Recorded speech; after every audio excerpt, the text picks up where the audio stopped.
Hi,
Laurel. We're just waiting for the chamber to join.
So, you know, it's significant when you're looking at how we use the finances that we've got wisely.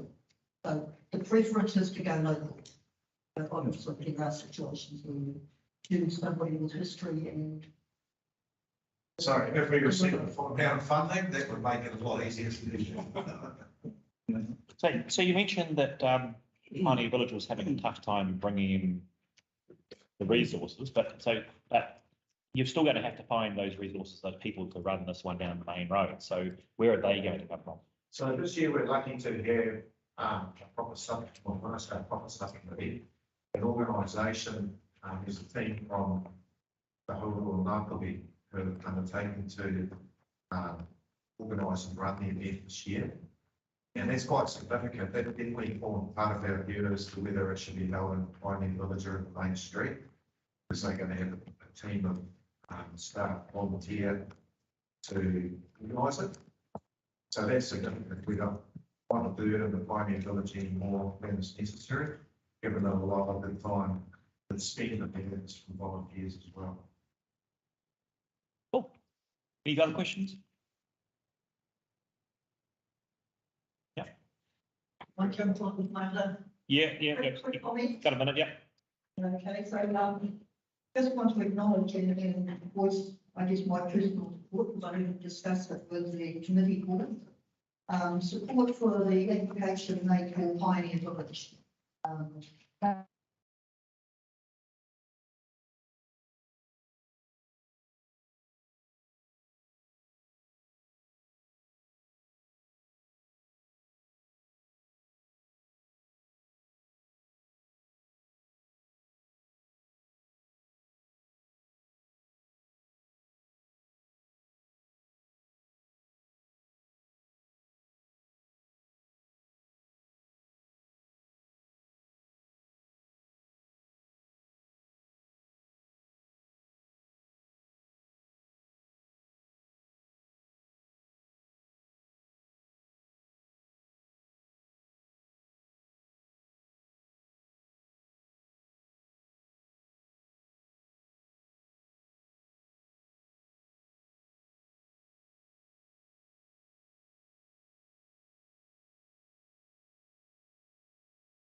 Community. How many people do you talk to? How many people are you aware of?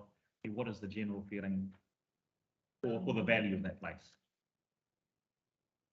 I'll probably talk to people about Pioneer Village 3 or 4 times a week.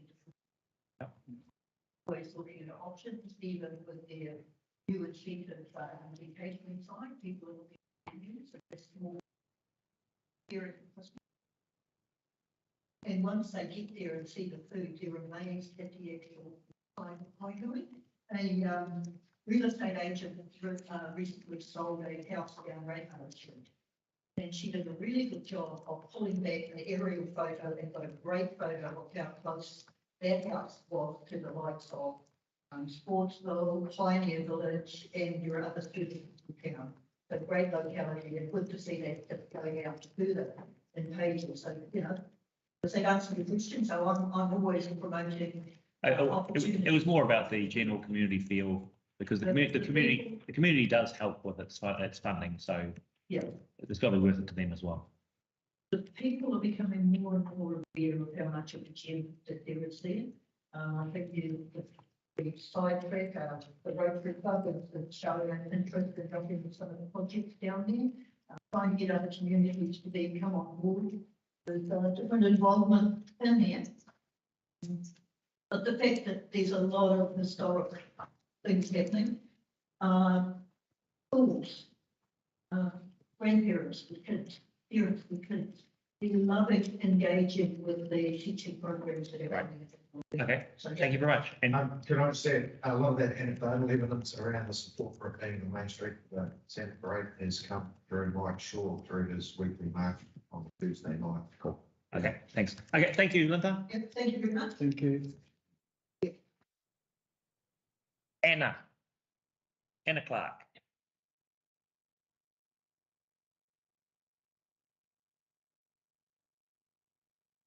Welcome. I don't know if you can see it from here. You go for it. I'm back in the painting.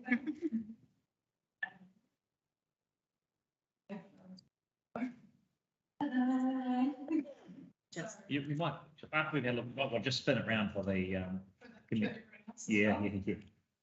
Okay, so this is what I oops, working on recently. So I had this crazy idea around last weekend weekend. And that's how I just like, I've grown up in Northland, and the night skies that we have here have always been really beautiful.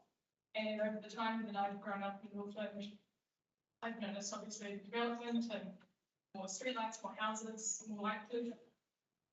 So I thought last weekend would be the perfect weekend to go out and kind of say something about that and say, hey, we've got something pretty special in Northland, and let's make sure that we value it as we develop. So I'm not saying like it's not any streetlights, although there is evidence to say that lighter is not necessarily safer in terms of right sorts of lighting, and also having right sorts of lighting that don't affect your view of the night sky. So I am taking my painting to the street. I'm painting in the middle of different towns and things, starting conversations with people, and I've got a petition to the Farnworth District Council to include in their planning regulations a consideration for dark sky friendly lighting in all of our towns. So I'm asking the Kaikohe Community Board their support and endorsement at the Okay, so what form might that? I don't know, maybe I do have a petition that I started with a letter, or maybe alternatively a written statement of support from the community board if everyone endorses it. Individual signatures on the petition. And do you have a copy of the petition? I Or just the wording, that's fine, not the sort of sections. do have an online copy that I can send everyone. That's okay. Oh, we just like to make sure that, I mean, if you get, because at the end of the meeting, sometimes we sit down and say, who came to talk to us today and what can we do for it? Then, so it'd be kind of cool to get that fairly promptly, and we can just consider it later. Right, any more questions? Well, thanks, Untitled Chapter for coming. Yeah, thank you for the opportunity to come and speak to you guys as well. And because I have a question. Okay. So that picture is a picture through similar to what you've got there. Yes. And it's in the actual Herald, and it was printed. It was printed. That was printed in 3rd of April 2009. So it's also getting official dark sky status. Yes. So are you aware of that initiative? I'm aware of the initiative, and I have been in touch with Ken Ross from within Farnworth District Council, who was working on that project. And I think he said that where he got to with it was that it needed significant community support, and that the area that they were looking at, I think it was up in Pangaru, was they had some of the younger generation were really, really for it, and maybe some of the older generation were maybe not so for it. And so they left it where it was and didn't progress it further. And I think the objections to it were that it might draw more tourism and make the area more known, and the older people in the region didn't really want that to happen, which I can totally understand. It's kind of nice to keep your little secret gem a little secret to yourself. So that's not a bad thing, but I think that it's something we could more generally adopt as a whole region. It doesn't have to be just in a localized reserve. Potentially, it could be that we actually make all of our lighting fixtures within our whole region in that way, and we promote our whole region as such. Would be something I'd love to see. What I showed you was a picture. Sorry, yeah. Photograph. Most of the photographs he's done really well there. And I agree with you with LED lighting, that's very specific. You can actually get target it so that tourists can take things out. Yeah. So have you driven past Kaikohe in the middle of the night? Not Kaikohe specifically, but Nafa with the prison? No, I haven't driven past Napa Prison in the nighttime. It's huge. It's like a great big. Yeah. What would you call it? So maybe add to the bottom of you like the prison closed or something like that. You'll see that now. Just shut it down. Yeah. That's guys, right? Yeah. And I think that's the thing too, is like having the legislation there that allows people to come forward and say, hey, this light is affecting me at that time, or can it be looked into? So it's even an avenue where people can put in a request for service, and even on private properties as well, not just council-owned lighting. Yeah. Cool. Okay. Well, if you can. No, Steph, I've got a question. Are you aware of Dallas King or Dallas Williams? She goes under. She's been working with the people at Panguru School. Yeah. Okay. And she, I thought this is what she was connected to. Are you? No, I have not connected with her. So you haven't connected with her at all, because she definitely works on. Cool. Yeah, I should connect with her, then I'll write down the name. Yeah. Yeah, make a connection after this. If you go to Nortec and hiking, I think you get a lot of signatures.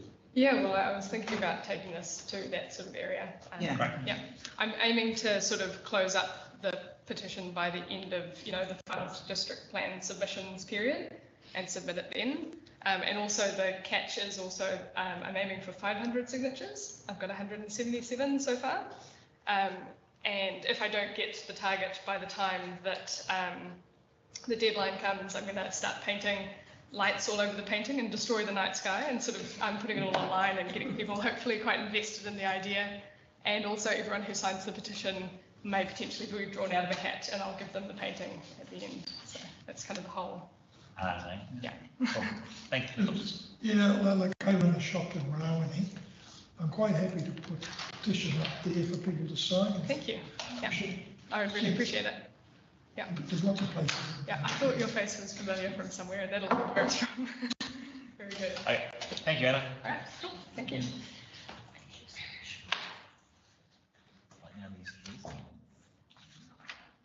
Right, Ed, you here?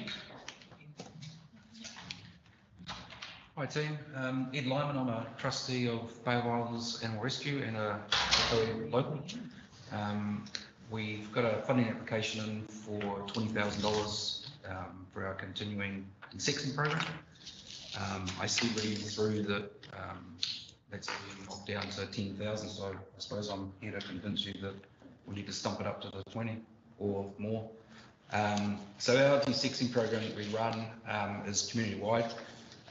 We're called Bay of Islands Animal Rescue, but we cover south of Whangarei to Kaikohe-Hokianga, and we are excuse me, just considering a name change because Bay of Islands Animal Rescue doesn't really sort of say what we are. It's more of an area, but we're just trying to come up with a new name. Any suggestions would be great. So with our desexing program, we do community desexing. And we also do targeted desexing. So back in October last year, we did our first one in Maurua Kawakawa. We vaccinated, microchipped, wormed and fleed 82 dogs and desexed 78, I think it was, out of that. About a month ago, we went to Hauraki, did the same thing. We've got 67 dogs booked in for desexing from there. Wormed, fleed, microchipped and vaccinated for parvo, close to 100 dogs. And just recently we went out to Panguru, had a hui out there with some of the local kamatua and other members of the community about doing a vaccination, desexing and microchipping day out there. Which we were planning on doing in October, but we might push it back to November. One of the things that came out of that was they want education as well. So we're now working on going in the day before the education day, and then go on the following day and do on-site desexing because they can't get to Kaikohe to the vet. It's just too far for them. That was one of the things that came out of the meeting was their location. They'd also like us to go into Miti as well. And they think they've got well over 100 dogs out there that need desexing, microchipping, vaccinating, worming and flea, I guess. Any questions? Yeah, sorry, any questions? Yeah. Go for it. Yeah, I've got a question, like sort of, you say in this thing here, there's $200 per dog to castrate and $220 to spay. No, yes, no, it was, just last week before, it's gone to $350 $350 per dog, any size, yeah. So That's what we pay. that's what you pay. So does the vet give you any discount for bulk? Like That is a discounted rate. Yorick, who's at in the Kaikohe practice here, he is now an owner of Bay Islands Vets, and he's come in, and most of the big operations that we do are in Kerikeri or Whangarei, like hip replacements, knees, stuff like that. Most of the desexing is done in Kaikohe. The Horiki and the Pangaru will all be done here. And then obviously local people get their desexing done here. He's sort of come in and basically 10 minutes after he's arrived, he's across the board. So we're looking at alternatives, but they are still cheap. They're probably nationwide for desexing. They're one of the cheapest. Dargaville and Carmo, they're over 500. So they are looking at cheaper here. So you bring in a lot of dogs and cats and things like that. Yeah, well, cats are an issue. Yeah. Like I paid $30 to have my dog desexed or whatever Yeah. spayed, but that's 25 years ago, 30 years ago. So there's been an incredible increase in price. Yeah. And you're generating a lot of money for the local vet. Yeah, he does well. So, like we're making, well, I'm not going to say making them rich because I don't know what sort of costs are involved. Yeah, well, they tell us that the Kaikohe practice runs at a loss. And so we've had a trust meeting, and we've actually discussed if we went to another vet we've approached, and they're going to get us some prices, but we think they're going to be roughly the same as the new pricing. If we went to another vet, then that Kaikohe business would close, because we are pretty much 90% of their work there. So we don't really want that to happen. Because the business would close, but the economics of it, we have to sort of pay that up as well, and yeah, it's quite difficult. But yeah, we're at the moment inundated. We have over 140 dogs in foster care, and we'd normally be 50 would be a lot, and we're getting, summer gets probably 5 to 10 calls a day from people wanting to surrender their animals. Because they just can't keep them looked after. Quick question. So how, the SPCA Heard offers or offered a free service on stage. I'm not saying, but the question is not why can't you do it like that or why can't people go there, but what do they pay? I mean, if they can offer it for free, what do those guys pay? SPCA don't actually offer much for free. They have. Well, no, so it's more the question of what does the SPCA pay for their service? Well, so the SPCA has 65 million in the bank in cash and 135 million in assets. They have their own vets. If they outsource it to a vet, they're just paying the normal rate whether the vet would charge them. Okay. But the SPCA is ineffective in Northland. There is a new inspector that has just started. Someone's had meetings with him over the. You've heard about the dogs that we've just taken possession of from just further north here, the horses and the dogs. So we have all those animals. So we're working with SPCA to try and get a prosecution against her. Yeah, that's why Summer couldn't be here today, because she's actually databasing the animals and vet checking them. Question. That is a picture from Horiki. That was. Can I come closer? No, the picture doesn't really matter. Terrible. You'll see 4 dogs there and a number of young people, including three. Yeah, I think I took that photo. No, you didn't. I didn't. Yeah. I took a lot. It was a good photo, so it's nice. Did you take it? Yeah. So it's on my phone. But what I'm trying to say is you're doing, I hear good work in terms of what you're doing. Yeah. Those young people there said, you've got to come Saturday because you guys are coming. Yep. And it's going to be a great day. So there's a good plus. And Mike and I were there, and that was done, so great, thank you for doing that work. But the question I had, have you spoken to the other community boards, given that you are covering a much bigger area? Yes, And yes, we have.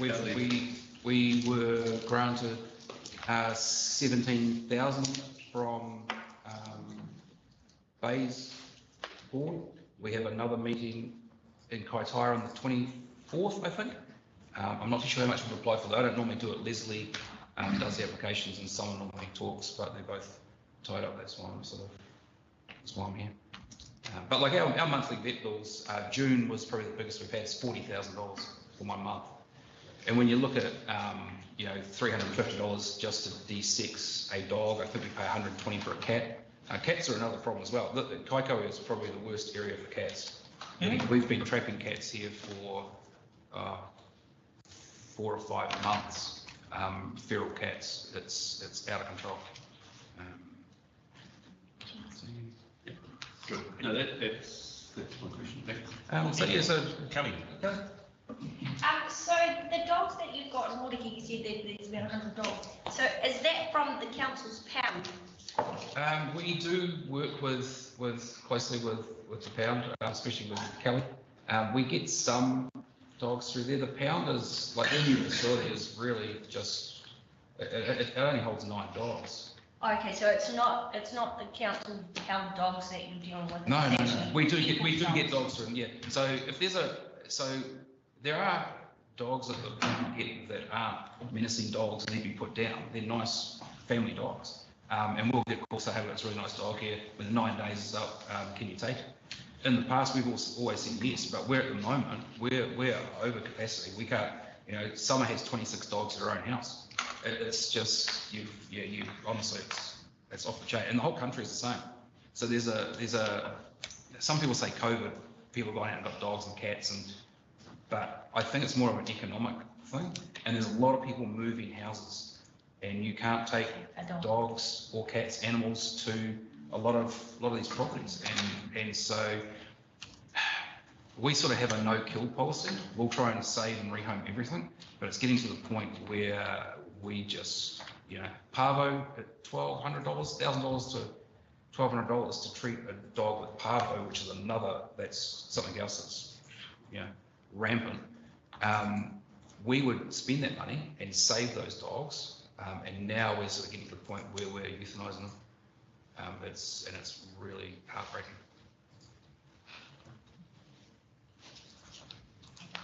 Any other questions? No. Okay. Did you see that newspaper article about the lamb in Auckland City? One woman in Auckland City is trying to save a lamb, but it's all sort of sick. I think she's up to $10,000 so far. So yeah.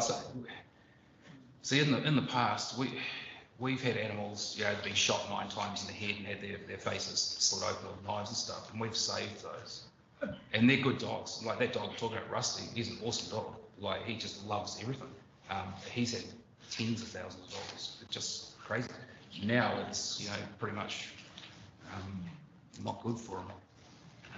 But yeah, so yeah, animal abuse up here is horrendous. and so what kind of education do you provide? Yeah, that's actually my job. I've just started working on that now. A lot around breeding, how dogs breed, because a lot of people don't understand how dogs actually mate and produce babies. Parvo is another one that we really need to try and get on top of that. Parvo lives in the ground. And if you don't know about parvo is a bit like leukemia.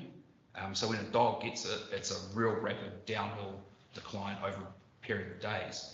And it lives in the ground. And it'll be in the ground for 7 to 10 years. Waitangi, Paihia Beach, don't take your dog there if it's not vaccinated. It's, you know, and when we're in Pangaru, they now have it up there. They haven't had it there in the past. It's now there. Hauraki is quite bad. Everywhere's got it. Kaikohe. So yeah, so vaccinating your dog is very important. If you've got a dog and you haven't had vaccinated, please do. Cool. Okay. So, Mr. Chairman, if you didn't do it, what would happen? Well, that's a very good question.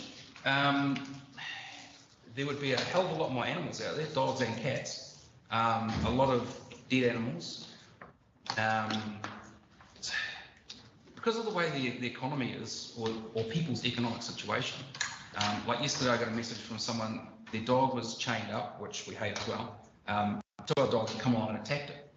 He couldn't afford to have a vet treatment, so its back leg, it lost part of its leg and muscle ripped off. So the first port was to us, can you fix the dog? Sure. I'm saying to the vet, we'll fix it, it'll cost us $1,500 and he'll get the dog back. But the dogs that attacked that were roaming. They were both intact males. So you just get more of that.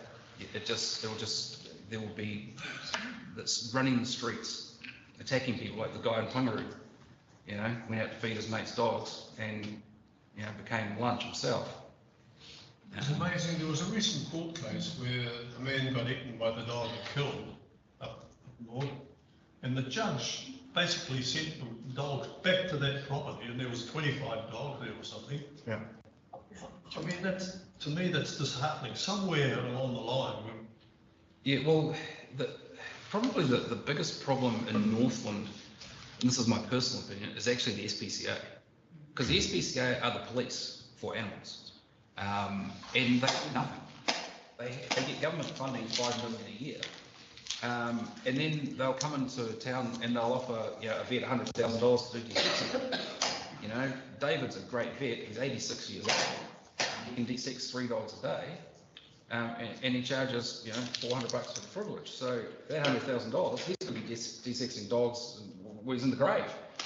Yes. Yeah, crazy. But that is, we do the SPCA's job, and we just don't get paid for it. There's 5 of us on the board, we're all volunteers, and then we have other volunteers. Nobody's paid. So yeah, so cross that 10,000 out to make it 20, would you, or more? This is your last meeting. What's left? How much are we dealing with?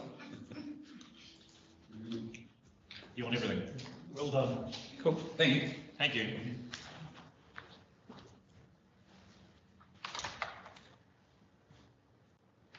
Is it Reva? Anthony. Yeah. Oh, kia ora everybody. First of all, I want to thank and acknowledge the community board and the council for supporting getting the campus back in community hands, and also for supporting our educational trust over the years with the different things we've done. This application is because we've got some really exciting arts things happening at the campus. We've got Reva here and Cara, who have been contracted to do it. The funding we had to do them, they've organised more funding to pay tutors and materials and all the rest of it. We've got a big funding application into the Ministry of Culture and Heritage, and we've got a gap. And we desperately need these 2 people to keep going through September and October for the existing courses that are running, and also to maintain that momentum. So it's unusual for us to be applying for this kind of thing, but it's kind of a crucial time in where we're at with this particular project. So that's why we're asking for it. And I've got Reva happened to be here, and I said come in because people might want to ask you questions about what we're doing, and what the work consists of, and how they're doing it. So yeah. Okay, Louis, your turn. Sorry? Your questions first. Oh, put me on the spot.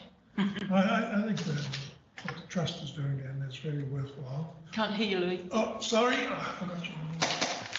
Yeah, the trust is doing a very good job down there.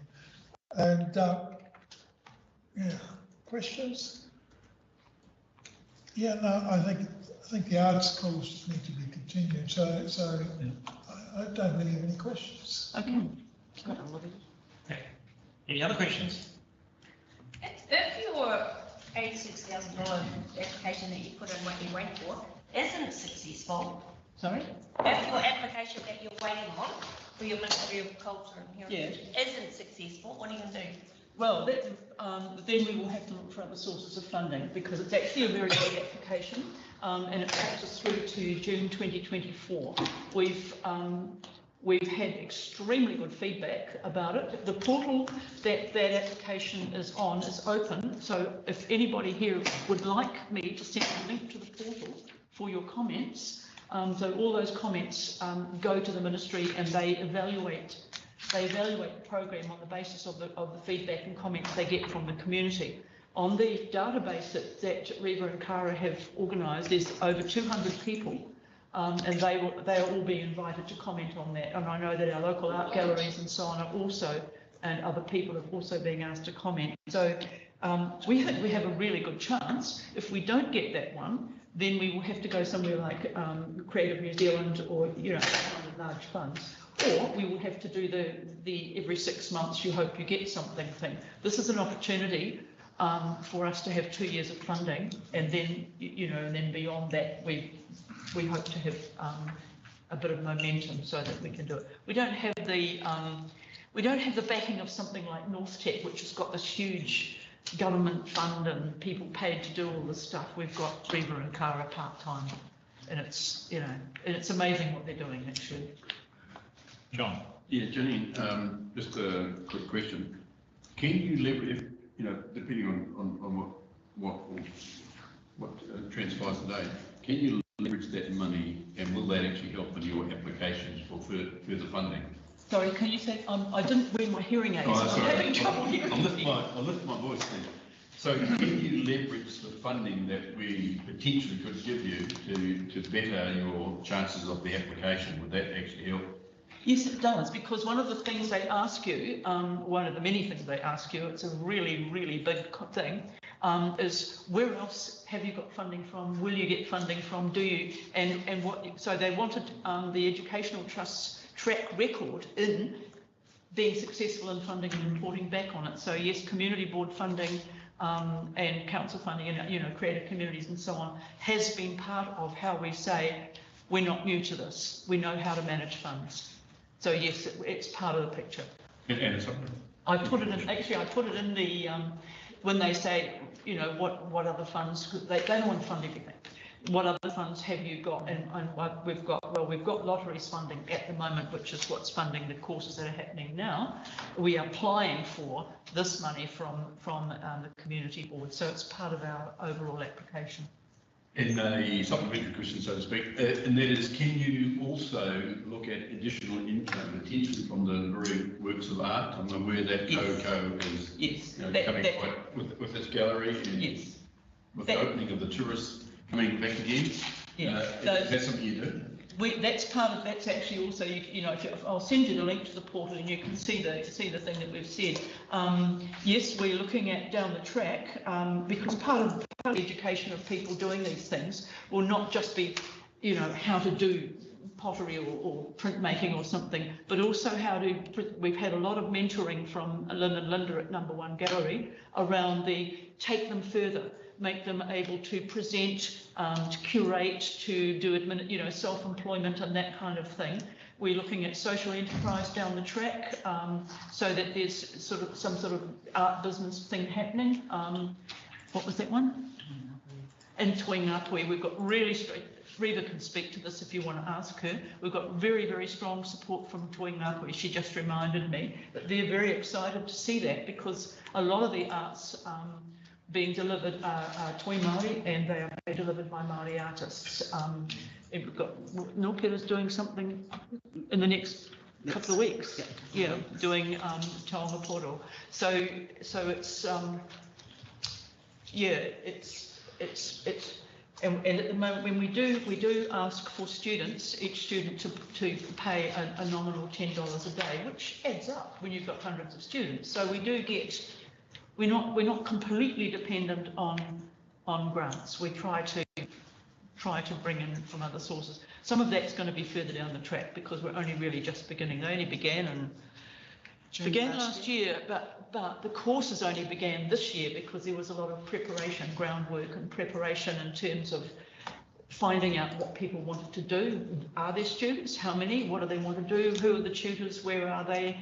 That kind of thing, applying for funding, getting funding. So it took 6 months to get it off the ground, and it's been going all year, and now we're booked through to March next year on the lottery stuff, but we do need to have some funding to pay our coordinators for the next 2 months, in the hopes that we get the MCH funding, and if not, we'll go elsewhere. Just how many students have you got at the moment, and they all pay $10 a day to be there, are they? Do you want to answer that? Yep, so most workshops, because of COVID and, the restrictions, so we've kept our numbers low, but we take nothing more than 12 students, and that was all built around the restrictions with COVID, the safety, with the distances and stuff. So yeah, per class, per workshop, we do 12 to 15 at the most at the moment. And how many do you have running at one time? Well, it depends on the tutors. Depends on the tutors and when they're available. And so, because we're community driven, we wanted to do something different to how institutes have done in the past. And I've also been a student and studied through with my degree through Nortec. Yeah, COVID was a massive change for everybody. We had to deal with, our own well-being as well. And so coming out of COVID, we found that, it's quite difficult to engage with our communities, but we found that the more that we related with them and we got to speak to them, especially kanohi to kanohi, face to face, we were building our relationships that way, and then slowly we were getting the tutors come in, and they felt like we were running the place and the space, which was very important in a safe way. And they were actually building their own confidence. Everyone was building their confidence coming back out of lockdown and engaging, inspiring our whole communities, and just being able to relate and, get some main done as well. Yeah. There's 200 on the database at the moment. And these are, people who've been involved or and want to come back and do more. And we haven't even started on IT because we haven't had Wi-Fi at the campus. Literally, is it even on yet? Is it working yet? We're just working on access Wi-Fi points. And so we've set up a computer suite. We've donated computers. We've bought a couple of very high quality iPads.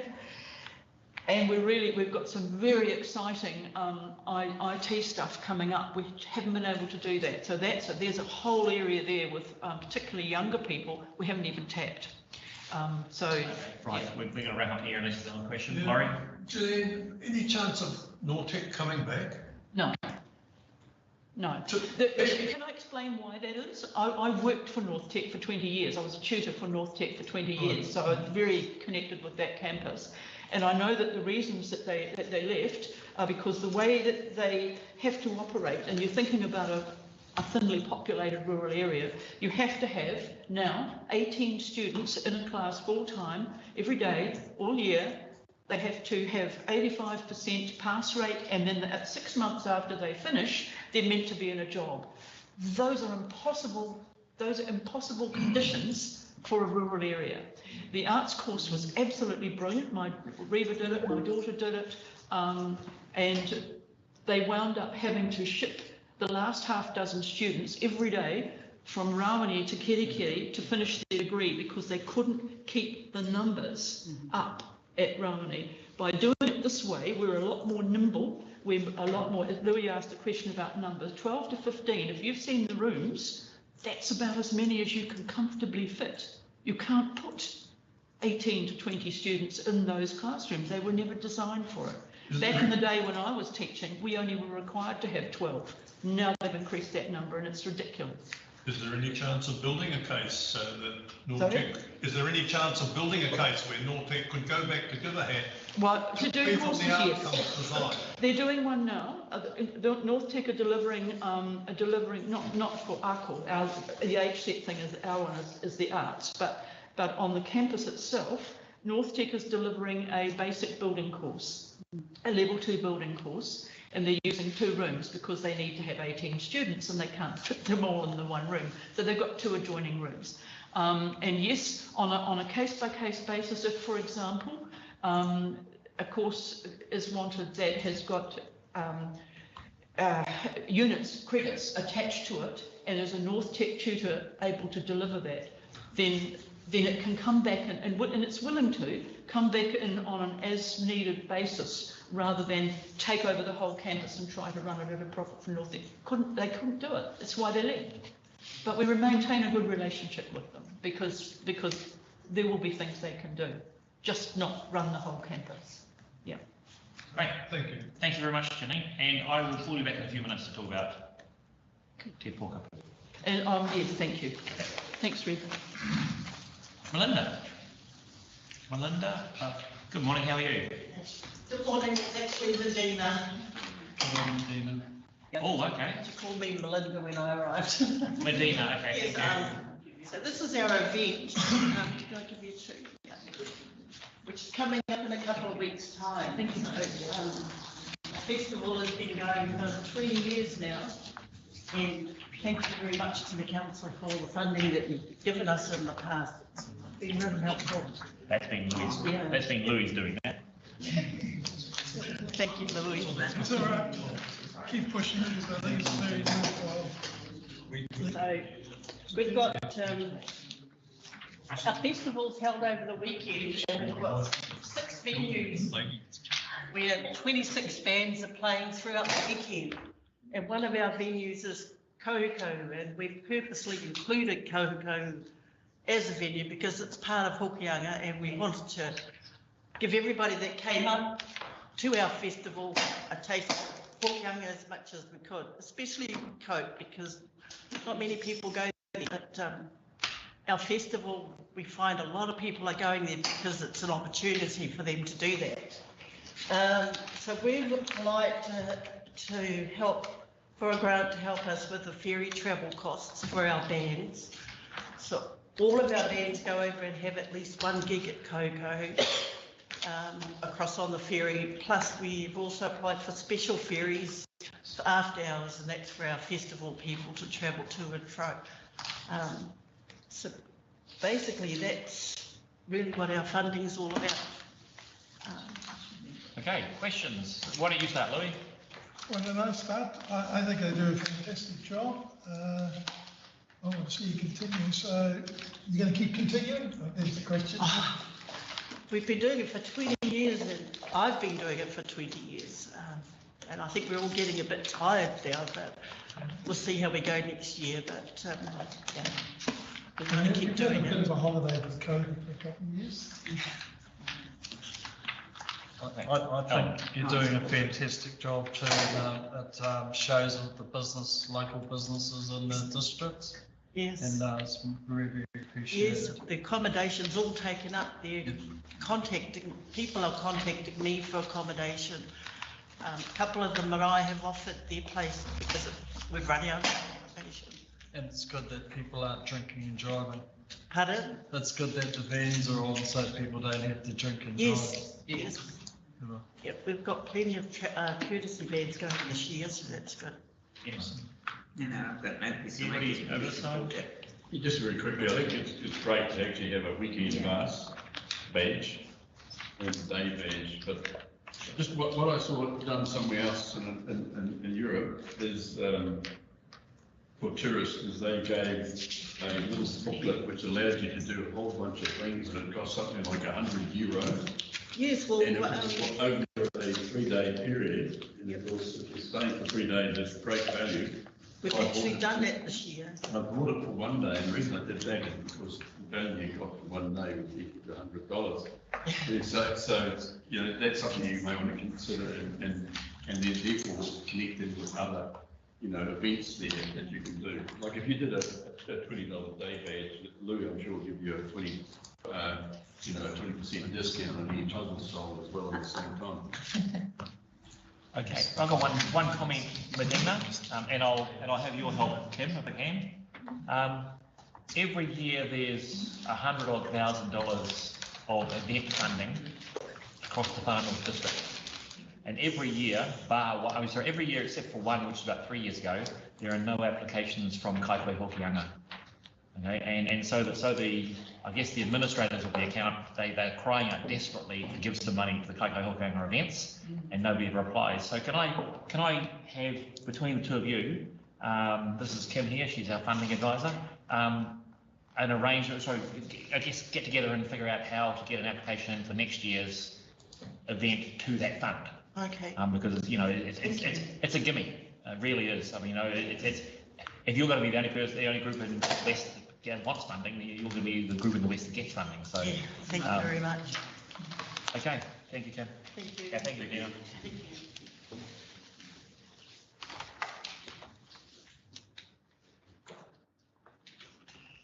Daniel. Daniel? And Daniel and Nati from Okaho Bowling Club. Okay. Greetings. My name is Nati. I'm currently the president of Okaho Bowling Club. I'd like to thank the board for hearing us today. In regards to our application, in the last decade, we have seen a sad but steady decline of bowling clubs around the far north. So much so that 2 clubs have sadly but permanently closed their doors. As a bowling club, we understood that drastic changes had to be made within our governance to ensure that our doors would never be at risk of closing and to develop a strategic plan for the club moving forward. Despite the hardships and challenges, thanks to a dedicated team and help from our community, Okaho Bowling Club has grown its club membership and financial stake to the strongest it's been in 20 years. For any bowling club, one of the ultimate goals is to hold tournaments all round. In order for our club to achieve this, it was agreed by the club that an all-weather surface is needed. This is why we're here today. The benefits of having an all-weather surface enables the club to hold tournaments all year round. It generates income all year round, not only for the club, but the surrounding businesses as well. I'm also the caretaker at Okaho Primary School, and together with the college and our Northland Sports Coordinator, Komene, we are currently developing a plan to introduce lawn bowls to our young ones, as well as our school sports program. Currently, we are the only club in our community with a licensed bar that offers a safe family environment for social gatherings, or just to have a quick catch-up, a drink, a light meal on a Friday night. Having an all-weather service will also allow us to open our doors more frequently and continue to offer our services to our community. With that said, I'd like to thank the board again for hearing us today, and I'll hand you over to Dan. Morning, everybody. My name's Dan. Thank you very much for being here today. My current occupation, I'm the kaitiaki, or the caretaker of the Kaikohe College School, meaning I'm heavily involved with the students, families of the surrounding areas, and have a vested interest in the community. When I first entered the bowling club on a Friday night in 2018, there were 5 people present. It was dead quiet, there was no FBOS, and no sign of anybody else turning up. This was the norm. Since then, 2 of those 5 people have passed away, 1 person has moved out of the Northland area, and 2 people are still active members. There was a total of 9 fully paid members back then. There was no grass green, just a patch of mud outside, and tournaments had to be run out of Kaikohe. Basically, the club was on the brink of closing down. Just last Friday night, on the 9th of September, I counted 28 people present, which is now the new standard on an evening at the bowling club. Music was playing and people having a meal and playing pool, and this is now the new norm, which is testament to what has happened in the years that have followed.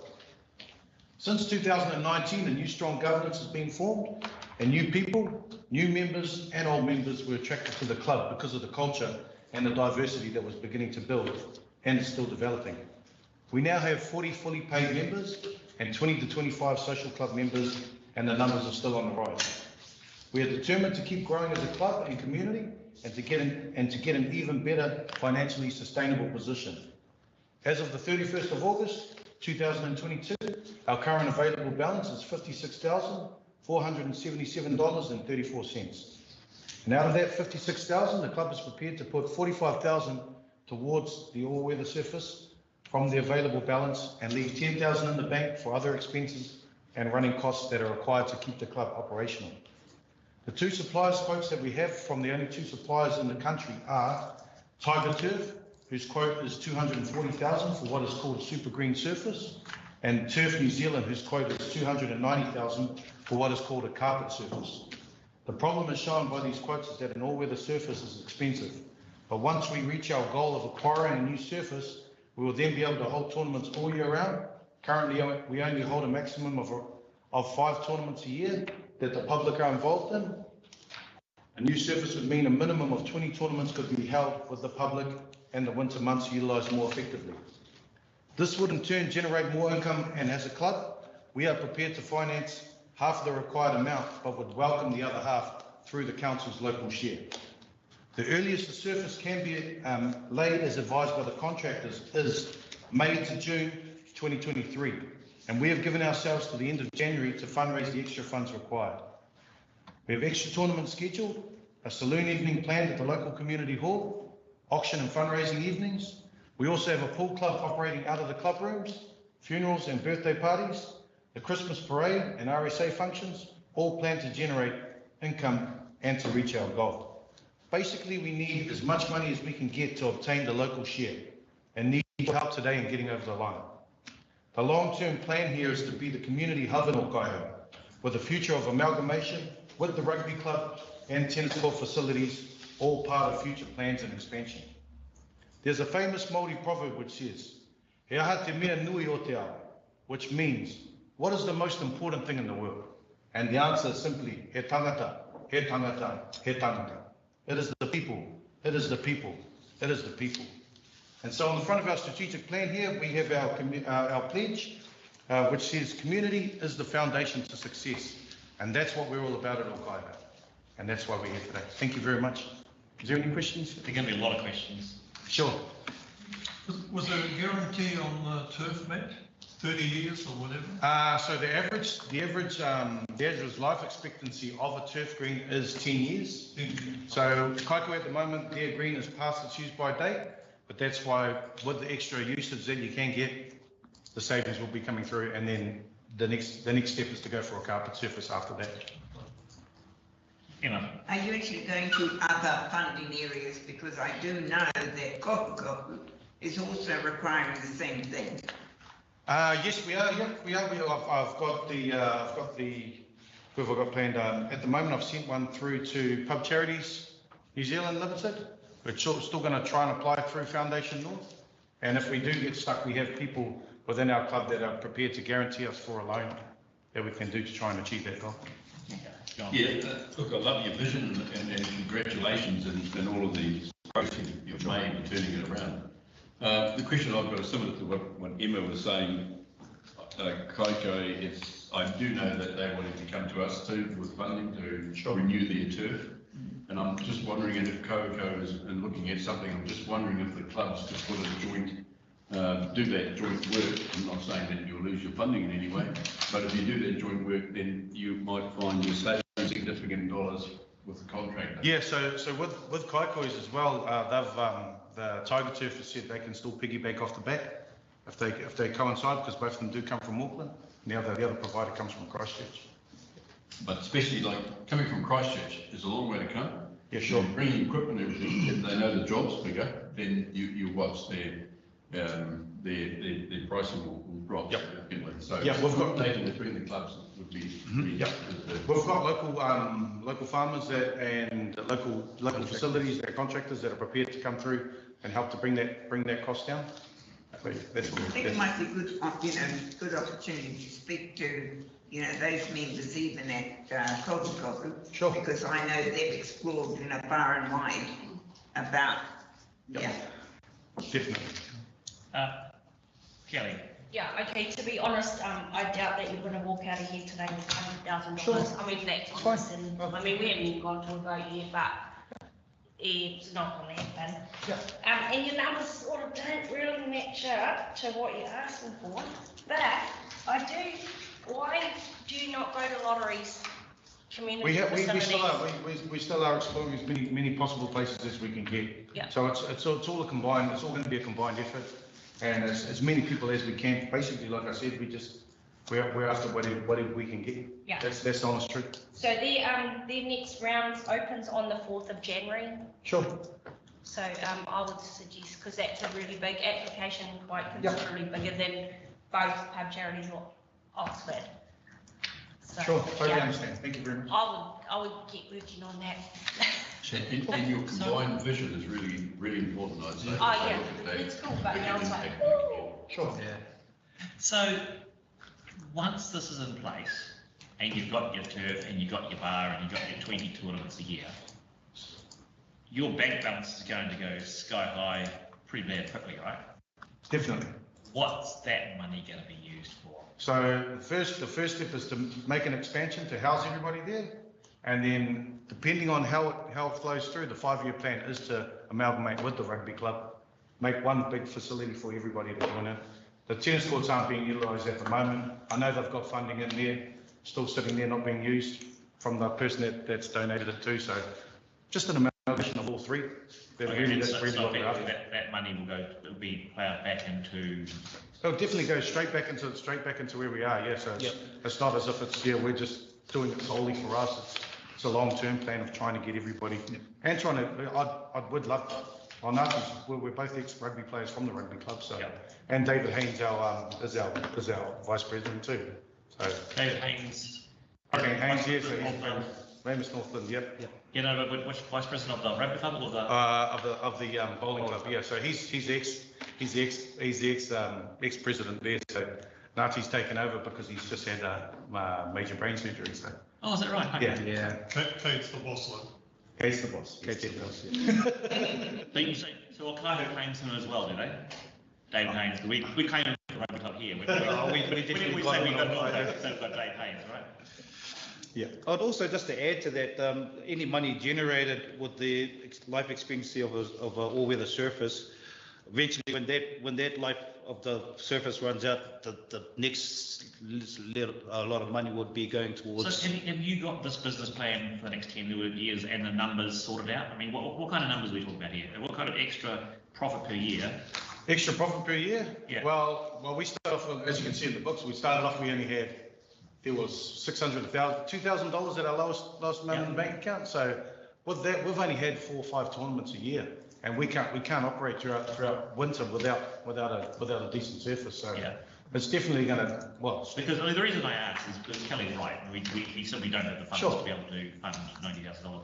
But one of the ideas that we've had, or John and I had, is that if this becomes an investment in your club, definitely, okay, that returns money to the community somehow. Sure. In the future, okay, so you know it might return $10,000 a year for 9 years, so effectively it's cost neutral over 10 years to the board. So that's just an idea we've had and we're floating out. I don't know how we would achieve it, but that's something we can maybe discuss in the meeting today. But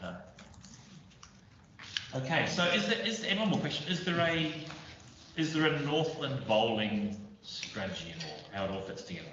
Not that I'm aware of. I know there is a Far North Bowls district. They fall under the umbrella of New Zealand Bowls. Yeah. But yeah, they run out of Kirikiri or Kaikohe actually. And what do they do for you?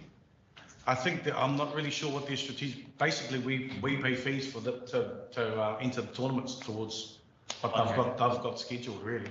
So you know, I think with the turf that comes on, Bowls New Zealand guarantee the product, and then they come through and they've got their own auditors that come through and check it, make sure it's up to standard, and then they pay for that off their back. Okay. One last Louis, yep. Yeah, with the clubs that have closed, like Waitangi and whatever else you mentioned, what has happened to the members there and what has happened to the assets there? So the Waitangi Bowling Club has closed about a month ago. All of their 5 members, they could have chosen to go anywhere else, but they've come over to Okaho, so they've joined us. Most of their assets have been given away. Kawakawa's claimed what they've got, and so Kawakawa's taken over the FBOS machine, that type of scenario, but it's actually quite a sad story, so. Yeah, everything's basically just been given out to everybody else to take, and the club has now been used as a teaching facility, I think. As far as I'm aware.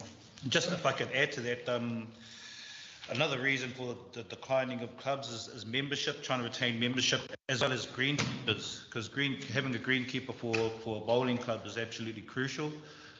It's quite labour intensive as well, and they have a lot of knowledge on how the green runs. So that's another problem we're running across with bowling clubs. And who owns the property? Could it be sold to divvy up between the various clubs that need? I'm not sure who owns Waitangi. I know we're council owned, so we don't. Yeah. Council owned. We definitely owned. And I might say that you guys seem to be unusual as bowlers. I mean, Yeah, we definitely. You're under 100, right? That's funny. 2 years ago when I joined the bowling club, I'd never ever, like many other people, I thought it was for the elderly or the retired. That is far from the truth. It's a sport for all ages. And like I said, 2 years after joining, I'm so passionate that it's led me here today. Okay, so how many of your club are more your age than? Probably half. Okay, cool. So we have a really good youth sort of coming up through the club at the moment, and that's sort of pretty good leading into the future as well, rather than having members die. And the youth, do you find that they are also members of other clubs, or are they somebody who might not play rugby and or tennis and decided, hey, look, at least I can get some kind of social, sporty thing going on? Bit of both, actually. Yeah, both. Yeah, we're just attracting all sorts coming to the club, and like Dan said, it's because of the culture that we've built there as well. And yeah, it's just a fun club. Great stuff. Anybody else? Thank you very much. Thank you very much. Have a good day. Thank you. Mike, one thing. Hang on. I've got an appointment, so. Oh, yeah, no, you're up. If you think I might come up, Janine, you're on now. Sorry, Sean, I actually have an appointment. You know, you're on the list, yes, okay. Yep. I'm kind of expecting to be late. Okay, just to say that I've offered, well, I was asked to speak on behalf of the Time Bank application. It's the because I'm a member of Time Bank and I'm one of the local coordinators. I didn't prepare the application, and the iPhone isn't for me. It's just that I happened to live in the area, and I was going to be here today, and Donna King said, well, would you mind speaking to it, because otherwise she's got to come down from wherever, and I'm here. So I can only say that Time Bank's across all of Taitokura. It does a tremendous amount of stuff. Almost everybody is a volunteer or has get very little remuneration. And so this particular one here is just for some equipment and some supplies and workshop facilitation time to continue the work of Time Bank. And we do it in Kaikohe-Hokianga. So are you familiar with the inner workings of the Time Bank and the numbers and the stats? Yeah, more or less, yes. Okay, so how many transactions and of what size a year? Crikey. I know it's thousands. There's members, there's something around 600 members. Yeah. There's a website that is the place where people put, I mean, yesterday I worked 2 hours in a community garden, so I put up my 2 hours of working in a community garden. And they, you know, that's Time Bank money that they've spent, if you like. I'm not sure what the transactions over a year are, because I get reports that are more or less weekly or monthly, and so it is in the order of thousands. Yeah. Okay, so let me understand. So how does it work? So I mean, so you get what when you work in the community gardens? Who? I get 2 Time Bank credits. Okay, so if I want somebody. Is that magic up? No, it's recorded. It's a website and it's all recorded. It's like bank records, okay? But everybody's time is worth the same as everybody else's time. So if I, for example, went and got a massage from somebody who's offering massages, I give them time. They give me the massage, and it might take an hour. So one of my Time Bank credits of an hour is transferred into their credit account and comes out of mine. Okay, so the community gardens, do they have a balance themselves, or is it magic up? Well, for organisations, and there's quite a number of organisations that belong to Time Bank, and Te Ararongo is one of them, and in fact the Educational Trust is another, Te Punu Kupanuku, it runs the campus, they're another organisational member. They're not really expected to receive time credits for doing stuff, except maybe allowing, you know, having a venue or something like that. It's more that their presence is contributing to the community generally. And so if I do some administrative time for one of them, and I have done a lot of administrative time for both of those organisations, that gets recorded against their account. Okay, so you wouldn't have any idea of how many member to member, and sorry. Okay, so let's separate them into the organisations that can magic up credits. You know, they don't have to, you know, they don't come in, versus the members like yourself, individual members who buy and sell credits. Or so how many? What do you think the split might be? You mean a split against individual members versus organisational members? I mean, oh, it's overwhelmingly individual members. Working for other individual members. Working for other Time Bank members, yes. Okay. For example, friend of mine, an Opo, who joined it recently, he put up that he was, good at doing stuff. Somebody else in Rawani said, terrific, I actually need this shade sail put up, and she's older and not able to do it. So he went and did it for her. He doesn't pay him, but she might in some other way, like she travels to Kere once a week for something else and picks up messages for people. So they're not, it's the old community village exchange, except that you don't have to have a direct relationship with the person. It's not sort of, okay, I've done 2 hours for that person, they owe me. They don't. You have credit, and you can draw on that when somebody else comes and prunes your olives. So what is the administrator's job? Sorry? What is the administrator's job there? If it's all done by a website? Oh, I'm fairly new as an administrator, and I've had a very tough year, so I haven't put in the time that I know the other administrators do. But some of it is about finding and interviewing new members. So I've got 3 people that I've got to sort of follow up on this week and interview them, and take them through the website and explain how to do it and hold their hand. I keep an eye on what's going on the website, and I get reports. We run a monthly, the little initiative that I've started in Rawani is on the 2nd Saturday of the month, we have a seeds, an exchange day. It's a moneyless market, so people can come and bring stuff and take away stuff, have conversations, and do that kind of thing. So that's been going for a little while, and I know that other coordinators do that kind of thing. I've also run.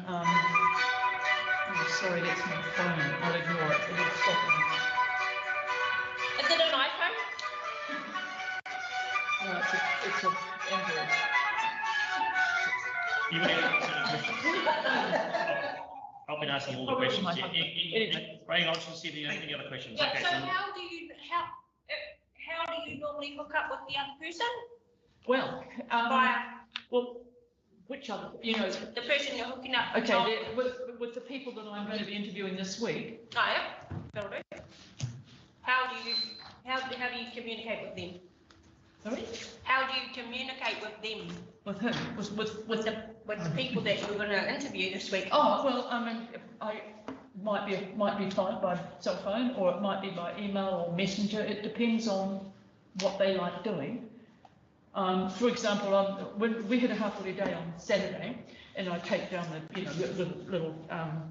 little gazebo thing, and I take down the thing for people to write their names and how they want to be contacted. So one of them I contact her by email, by another one she would rather be phoned, like that. So it's variable. I've also run, in terms of workshops, I've run a workshop on secretarial skills, for example, because I'm as old as the hills and I'm the secretary for everything, and I really think it's a good idea that other people learn how to be secretaries for organisations. And I think 16 people wanted to do that. It didn't cost them anything because time bank hours, and so that was really very good. We had a number of people improving their skills without having to pay a lot of money. Okay, so I'm just going to just go up.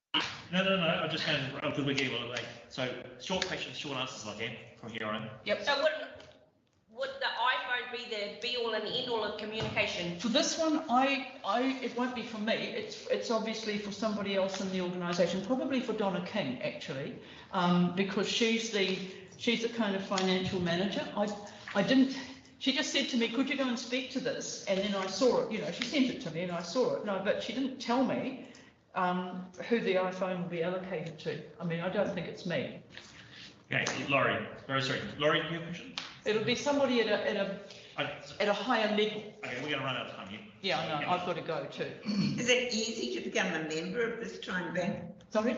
Is it easy to become a member of the time bank? Yes, you can look up Kaikohe-Hokianga Time Bank and it'll take you to the website and then you can read what it's about. They had a very active chapter in Kohukohu, but it's kind of, while the Herald building's out of action, it's a bit quieter than it was. But Jackie Davidson, is the local time bank person in Kohukohu. Louis. Yeah, I got a question about the phone. Like everybody has cell phones these days. And I was going to ask, what's the use of having an extra phone, like carrying 2 phones around to do? I don't know, not for me, so I don't know, sorry. Okay, right, anyone got another question? Thank you, Janine. Thanks. Enjoy yourself and get along to your next appointment. Thank you. And Busy little day today. Tanya, are you Tanya? Are you? No, Tanya's Tanya? Or Orman, am I right? No. Okay, right, do you have 30 seconds? I'll give you another 30 seconds because you forgot, Paul. Yeah, no, we can't have. This is the last meeting that Louis and Kelly And me. and And Laurie. Look, thank you for the service you've given. It's been a long time. Thank you all very much. And thank you, Mike, for being still the best chairman I've seen of a community board. Thank you. And what about Alan? Alan might not be back either. Thank you, Alan. You might not be. Thank you. Yeah, the rest Okay, he didn't thank you. Yeah. I'll say thank you for all the good luck to those of you who stand here getting it out. And I'm off. Okay, thank you. Right, before we break for lunch, Rochelle, you've been waiting here patiently. So Rochelle is going to give us some information about an agenda item or an item from previous months. And then at Kotu Luke, we ask you questions in public, so we may as well get this information back in our meeting. Waiter. Kia ora. Thank you, Chairman. I have an update for the Kotu point. So as part of there was an action from the council resolution for an update to be provided to this community board. And knowing that this was the last one, I apologise that there's no formal report, but we just had a hui at Pakanai Marae with the Ngāti Korokoro Hapu Trust on Sunday, just been. And I was really just updating that Ngāti Korokoro will be engaging with the Matthews whānau from who have been the kaitiaki of the Kotu point, and they will be coming then back to us. So we've just basically, that was the first of, I believe, many hui that we will be having on this point. So what we want to come to is around what Ngāti Korokoro and the Matthews whānau would like to have on that land in order for us to formalise the kaitiaki agreement. So once we have that information back, we'll start those next steps of formalising the agreement. Right, any questions? No. No. It was suggested, it was brought up at the meeting that because of the closure of the open-only camping ground, and that being the only camping ground in the district of that area, that opening one up at Kotu would be a good solution for people with problems of where to camp. But there needs to be things like resource consents and things adhered to, you know, standards, toilets, those sorts of things. Yeah. Great, thank you, Rochelle. I know it was short. A long wait for I knew it was going to be short. Yeah, so we do want to progress this. So I will bring to the new community board progress updates at the first community board meeting, whenever that may be, with the new board. It's been well, maybe none of us. It's been an issue that's been going on for as long as I've been on the board. It's 9 years, and you know, something needs to be resolved there. I'm confident that we'll be making progress from the first hui that we had on Sunday. So it was very positive, and we want to make this work. Thank you very much. Thank you. Thank you. Okay, let's do lunch. And so, Chicky, you're going to stay and have a bit of a chat with us and ask us questions.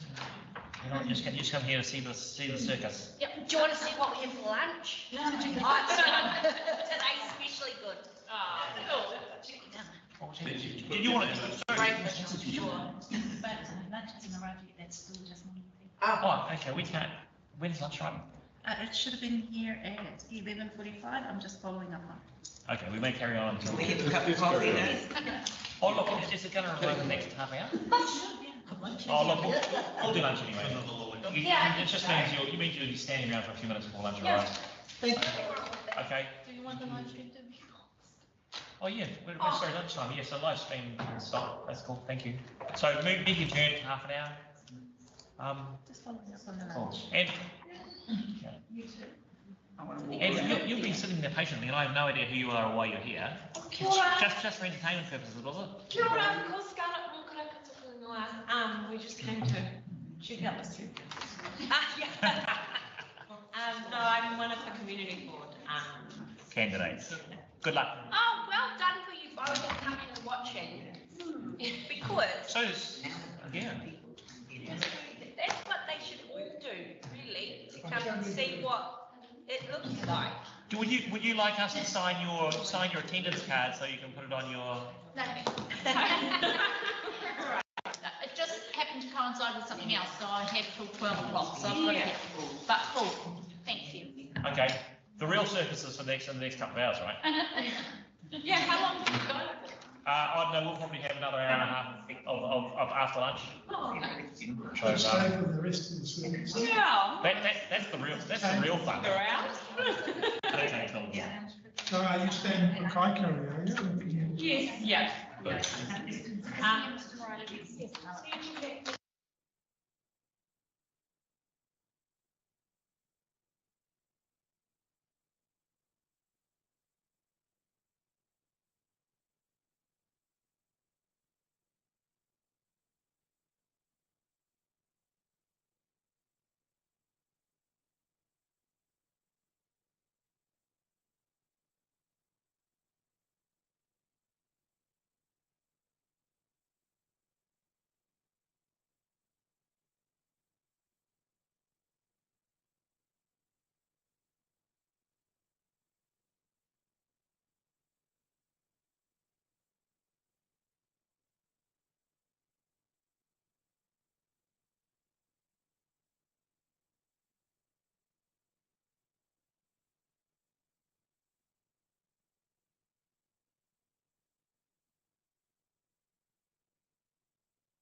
Okay, right.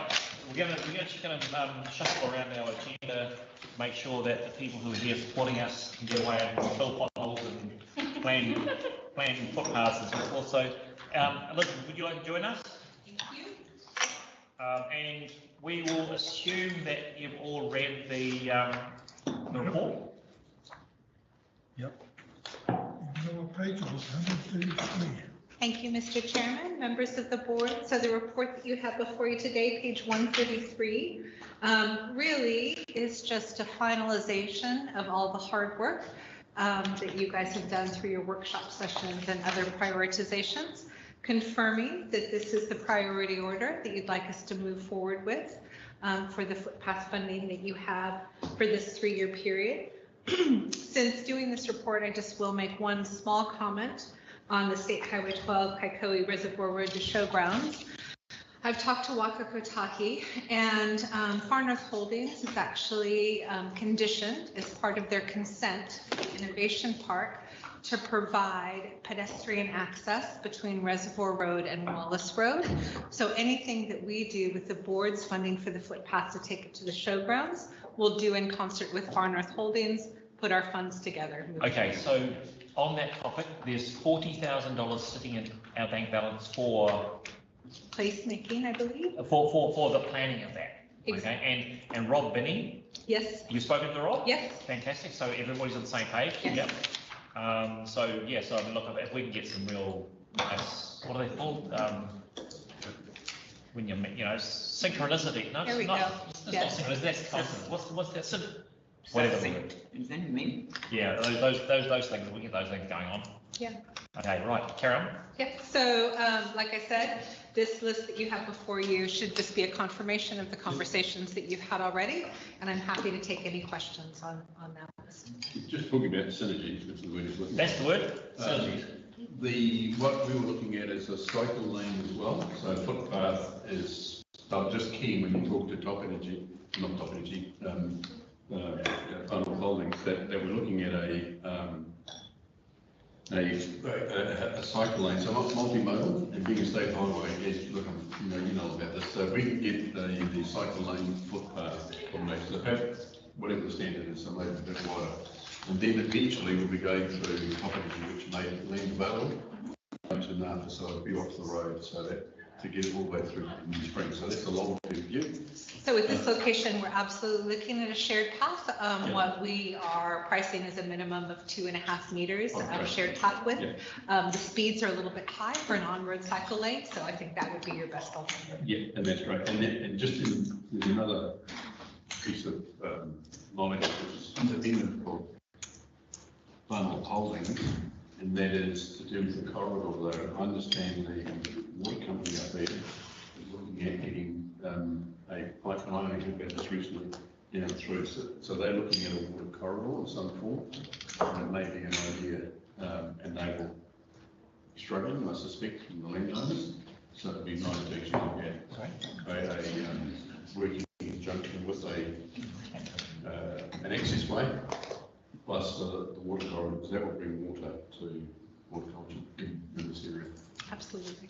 That's about all I can think of, all of the different factors in the synergy we wish to achieve. Oh, no, you've got Horehi with the synergies with the cycleway, so you'll be... Forget about just this one, but yeah, you're right about the Horehi one.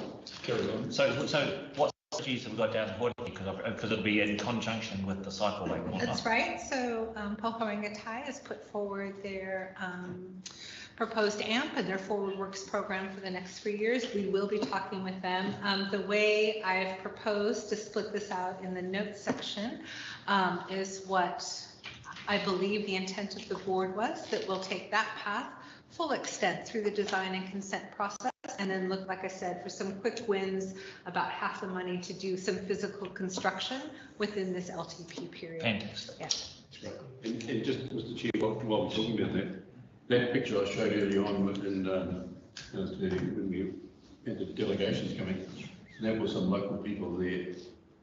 And one of the things that what council was looking at in terms of its social procurement is utilising the local people in their training and providing sections which would be a physical, practical project which would go into their ECV, so, and they're all excited. Just happen to randomly run into them, and they're very excited, so that's another piece of the jigsaw puzzle where we can put things together. Now, why that is exciting for me is that I'm expecting that through the training area, there's additional money and funding available for that. And I'll make sure all that information is passed on to the Capital Works team. I think an important part of making this footpath program work, and what I've suggested at the end of the report, is we're having these regular conversations with the board, that every couple months we're coming back and updating you. This is how we're progressing the design. This is the schedule for construction. So nobody's in the dark as to what's happening next. Okay, great, brilliant. Now, this is something that probably goes back to what Kelly said last time. I mean, I think this Horiki Road one is extremely important to the board. How much? It's here. It's in the minutes, or it will be in the minutes. But how do we let Horiki know that there's effectively 3 Christmas trees in front of them, right? Because because in the past we haven't thought of them, and we got a report saying how little we thought of them. And we're now thinking of them. So what can we do to let them know that they can? And I guess it's not you. It's not you build the footpaths, right? I guess it's between Malima and Melissa to answer this question. What can we do to get the word out, or at least some kind of statement that says, hey, look, in this meeting, $400,000 was allocated by the board to, well, the board recommended that $400,000 be spent down the Horiki on footpaths, right? Because they haven't in the past, or they had I don't know if you, we had a report forward by Elizabeth here, not a report, but sort of like some documents showing how the footpaths were allocated by population around the place, and Horiki was in a great big deficit. I mean, they had 1/5 of the footpaths of Kaikohe or Rawani, whatever it was. So we said we've got to fix that, and it was an obvious win. I'm certainly happy. Yeah, because so that's why we did it. And I think it'd be kind of cool to let them know. Yeah, and that. It tells you the projects, comes out with the rates, every time the rates comes out. Yeah, okay. Can we leave, is the board happy with that request of Melissa? What's that one? Just the thing that comes out with your rates. Tells you. Rates newsletter. Creating great closeness. You could even write a letter to the school and say, hey, guess what? Let your kids know they're going to have a footpath. So that'd the other. That'd be the best place to start. Yeah. Well, no, I don't want to make a big thing of it. I just want to like a little something that that the people of Horiki can see and make their own big thing of it. So I can find out. We can do something like that. I'll try and get something. Just a little box in the bottom saying, hey, look, the Kaikohe Community Board has at long last for Horiki $400,000 here. And when is it going to happen? So when the board gavels down on this list, then we'll start moving forward with procuring for the design. Like I said, we'll do design of the full extent. Construction of the full extent is likely more than your available funding. Out of that design will come some quick win type sections that we can put out. So it will happen by end of June 2024, because that's when the funding expires, and that's what this funding is for the next 2 years. Yeah. So they'll see something very shortly. Yeah. So through the chair, also the community board reps for that area can talk to your local people in the community, and it's different. It's different. I mean, and if it's written down somewhere in a paper or a document, it's different than somebody coming out and saying, "Look what I did." I mean, it's not that we want to be seen, look at us, but we want them to understand we've looked at them. There used to be regular reporting in the newspaper of things that the community boards are being done, whether it's lending out money, giving out grants and all sorts of things like that. I haven't seen one for ages, but that's because we don't get the North News anymore. But well, maybe give it to the PR department. I'm just saying, hey, look, this one thing, that one line there. I mean, if that's the one line that the PR department makes a thing of, then that's why I could by us. And like sort of footpaths in all the areas are sort of newsworthy for each of the areas. Yeah. Oh, they can decide that. Okay, right. Any more questions of Elizabeth? Yeah, Ms. Rawani. Okay. The issue of the gap between Honey Street, not Honey Street, where is it? the part where you're going to cut Nimmo Street out. Basically, that 15,000 is just to connect the two footpaths. That's correct. And I've talked to the Ratepayers Association and they're quite in favour of it. They've in turn talked to other people living in that area. They've talked to the hospital, they've talked to the campus, and they're quite all in favour of having that happen. So excellent. What else is needed to do that? So thank you for laying that groundwork. Absolutely, if this project is approved, we'll do that final consultation, because when it comes to a road closure one way, there's an official process that will be taken as part of the design, but it's good to hear that the community is behind it. Community's behind it. Yeah. Great, excellent. Any other questions? Thank you, Elizabeth. Excellent. Thank And you. you've been, we appreciated you Thank you. over the last, how many months is it now? A year, is it? Almost a year, yeah, 9 months with the agency now, so. Well, and it's been good, because I mean, we've had varying So results. we are probably like you for 7. Yeah, I know. Yeah, but I'll take it. but the first 5 were kind of like a carryover from the previous service. Thank you for that. Okay. Thank you. Okay, so would someone like to move that? I'll move it. Okay, so Emma moves that the Kaikohe-Hokianga Community Board receives the report Footpath Program 2022-24 prioritisation and confirm listed locations and priority orders. Do I have a seconder? Yep. Okay, got one of you two. Go alphabetical order, that's fine.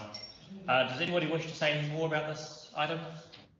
Could we let Sean know that the footpath to Kuhipata Marae is on the list? Sean, you got that? Big pardon? We're not going to put it in the paper, but on our priority list is the footpath to Kuhipata Marae. Number 7. So we're just letting you know. That's all right. You do what you got to do. It's all right. All those in favour? Aye. Anybody against? Carried. Thank you. Right. Thank you, Elizabeth. Thank you. Okay. Anybody got any potholes around? Oh, plenty of potholes. And Rowan has a few on the main street. Right. When you want to talk to Elizabeth. Okay, so let's go. Right, let's go back to the front. Are there any? No. Well, first thing is Muku has apologised. Okay, all those in favour of accepting the apology? Anybody against? Carried. Okay. Are there any changes or any corrections to the minutes? Okay, all those in favour that the Kaikohe-Hokianga Community Board confirms the minutes of the meeting held on the 3rd of August 2022 as a true and correct record? Anybody against? Carried. Okay, chairperson's report. Okay, so that's me. So I move that. Hang on.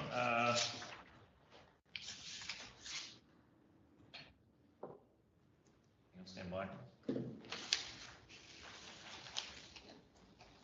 Okay, what I'd like to do, if I can, I'd like to move A, B, and D, and then I'm going to keep. No, I'll move them one at a time. How's that? Okay, so I move that the report be noted. Yep. Okay, all in favour? Okay, therefore, and then I move that the funding of $5,000 is allocated from the placemaking fund for the Kaikohe Community Association to fund up to 100% of design and price for kitchen or toilets for the Kaikohe Hall. The uplifted upon submission of grant application for the same before the board meeting in June 2023. If an application is not received, the board should reallocate the funds at its June 2023 meeting. Do I have a second? Yep. Okay. Are there any questions on that? And are there any questions as to why I made that? Is there an application coming forth? Okay, so as what I'll do is I'll explain what I tried to explain in the report. There was an accident in the toilets at the Kaikohe Hall, and the accidentee complained to the council, and the council said, okay, we've got to fix that now. So the hall toilets have been in disrepair for quite some time, and so that comes with a design. One of the designs is to remove the kitchen and put the kitchen somewhere else, and then so you've got this. So as we understand it, this is a project in progress. Now, we all know sometimes projects in progress don't get finished. Okay, so what I'd like to do is, if the project is dropped by the council, the Kaikohe communisation still needs the toilets and the bath and the kitchen. So this $5,000 will, as we've done in our strategic plan, will give them seed funding to get design work done and a feasibility study to come back for long-term make plan funding. So effectively, it's a contingency if everything else falls over. $5,000 is a lot of money. Doesn't council have sort of staff on hand to do that? Because they're doing the Raoni toilets at the hall. They've got somebody to. Yeah, because that's on the long-term plan. Okay. Okay, so what this is, it's all about getting something on the long-term plan. Okay. Yeah? Any questions? All those in favour? Anybody against? Okay. I'd like to get another hall though, but I won't. Okay, right. Jim, can I just make a comment? Yeah. We've been here 3 years and we haven't seen one manager. That's chief manager. Yep. We haven't seen the mayor. We haven't seen the deputy mayor. And we haven't seen a new CEO. We haven't seen a new CEO. We haven't, Sean Clark turned up for 10 minutes one day. Yeah. That's all we've seen. To me, that's just absolute a no-go. Somehow, they've just put us aside and nothing happening. I would like to explore that, Laurie. Well, what worries me here is the grant for 20,000. Whether they come back, it needs to come back with monies. Cheryl took a wish list last time, and when I made the comment, there's no use taking a wish list if you've got no money to go with it. And that's where you need to speak to the manager of finance. No use of sitting out the back there and seeing a report through. So the next community board, I think you should demand that managers actually turn up so you can address them and tell them. On the North Hokianga, a farmer who was having trouble with water. Yeah. Pardon? Yeah, I know that. Gates, floodgates. Yeah. On February the 14th, he made the application, gave me the number from Response for Service. By August the 2nd, he still hadn't heard. Oh my gosh. A planner had made application on the 1st of February for a boundary adjustment at Takiaki. A boundary adjustment on the 1st of February. By the end of April, which is 3 months, it hadn't been assigned planner. Now the community board, we're supposed to represent those people, need to be able to ask the manager of that department why. At the moment, Response for Service just doesn't work. And council have been told about it, and yet it's not working. So, reports are all very good, but we need action, and it's just not happening. So I wish John and Moko, I wish them all the best, but boy, things need to change here of how they actually come back to the community board and explain just why things are not happening. Okay, that's all. I thought there was an opportunity to comment on you're making a report, and I think you need to be able to say to the council and the mayor and the deputy mayor, where are you? Are you here? You don't have to come every day. Evelyn and I went to every community board meeting in our district for 3 years. I did for 3 years while I was deputy mayor. We haven't seen the deputy mayor. We haven't seen the mayor. And I think that's just unacceptable. And the managers are on big money. If you read the annual report, they're making a lot of money. Where are they? They're faceless people out there. So I think the community board next time round needs to demand better service. Because we're not getting it. Okay, so I'm going to give you an opportunity here, Laurie. Okay, so to say that you think the next community board needs to demand, would you like to make a recommendation to the next community board in a formal resolution? In the next meeting? No, now. Now. Well, I think, there needs to be some sort of response from the managers. The running of this outfit comes from the top. not the people down the bottom who are getting their bum kicked. The top management has moved from the city to the country. We are different here. We're not Manukau City or Auckland City. We are different. We live in our country and we're three different areas, east, north and west. Each one of those communities are different people. Our interests, you only have to see the submissions that come through here, are different from submissions from other community boards. And that's why we need, it's all very well having combined community. The managers come through, give their spiel and all the rest, it doesn't mean a hell of a lot. But if they come here and talk to their community board, then the community board members can ask the questions that the people in that area are asking. And they have no opportunity and they blame us. I tell you what, one of the worst things, Kelly's mum made a report about Recreation Road. Now on Saturday, I drove up and all the cars were parked on Mangakahia Road. That's a state highway now, 15 logging trucks. On Recreation Road, no cars, because of all those bloody boxes along there. No parking in a recreational reserve. How can a truck and trailer go so fast that they just can't go past? And they've got 3 humps within, what, 200 metres. Okay. It's just madness. And our manager of infrastructure services should have made sure that that didn't happen. Okay, so Laurie, I'm going to suggest the way forward is, I've decided now's not the right time because but this is our last meeting, right? And at the end of the meeting, what I suggest we do is we make a resolution of the things that we like, the comments we'd like to make to the next community board. Do we need a resolution? Or can we promise? Yep, okay. So Marlena wants a resolution. Okay, of the comments we'd like to pass to the next community board, we can do that and then it's done. You take Louis make a comment on the Kaikohe sewage. Never got a reply. John Clarisic. Yeah, okay.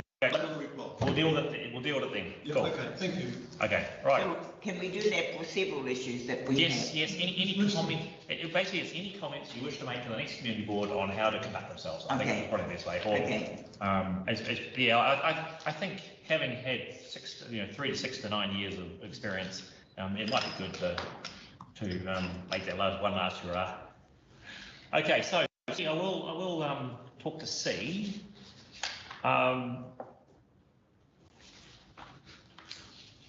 Cheryl Gavin has suggested another wording for this to get across what I wanted. So basically for C, some kind of strategy for the Pioneer Village for sustainable funding. And you read the report, you read the funding application, it's all basically saying we've got a multi-million-dollar facility down there that year by year doesn't know whether it's going to be at the end of the year, if it's going to even be there.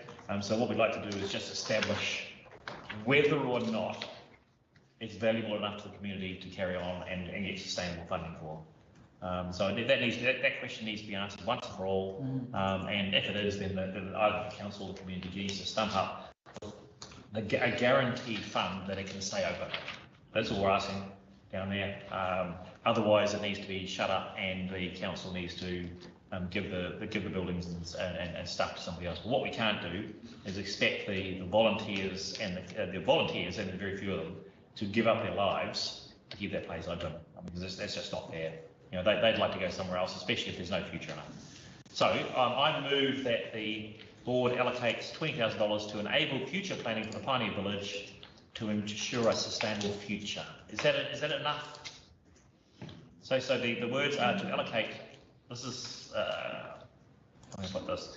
The wording that I've got there didn't seem to resonate with the staff for what we want. They didn't seem to think that achieve the things that we wanted to achieve. So they come back with a motion is to allocate $20,000 to enable future planning for the Pioneer Village to ensure a sustainable future. Do I have a second of that? Yes, I'd like to add that it comes back with a financial. Yeah, well, with it, not just a report to say, okay, to allocate $20,000 to enable future planning for the Pioneer Village to ensure a sustainable future. Okay, I'd like to put the CE, the CE in there because I'd like them to do it, because we need to be very clear, to allocate $20,000 to enable future planning by the chief executive or his delegatees to enable future planning for the Pioneer Village to ensure a sustainable future. Yes, because they didn't add the council part to it. That's basically saying $20,000 and turn around and then what? We're giving You're right. to the village to do the work. That's not what we're asking. No. We want them to do the work. Okay, did you get that? Yes. Thank you. Right, okay, so we've got a second now? Oh, Alan had seconded. Yep, okay. Does anybody wish to speak to us? Yeah, There are a number of museums in our area. There's one in Amapri. Yep. There's one in Motor T. You know, they're all struggling as well. So, like when you had the motion of museum strategy fund, I saw it as including all the other museums as well. You know, they all need help too. So how do you do that? Kelly wrote a letter I saw at the that. community board about 5 months ago. You saw that. And nothing was done. We never heard back. We never heard a thing. Yep. And it's unless we raised it now, nothing would have been done. Yeah. And the next thing, the gates are closed. There's a tremendous lot, I'm telling you, down there of collection. Well, I've seen it, yeah. And it takes a lot of money to keep it going. I know there are other museums around, I got no problem. But when there's $1 million going to Te Reo Centre, which cost $14 million to build, it should be. There's no comparison to us, what we're asking for. $1 million to run that outfit. Yeah. It was supposed to be done under a trust in the first place. The trust raised 500,000 out of 14 million.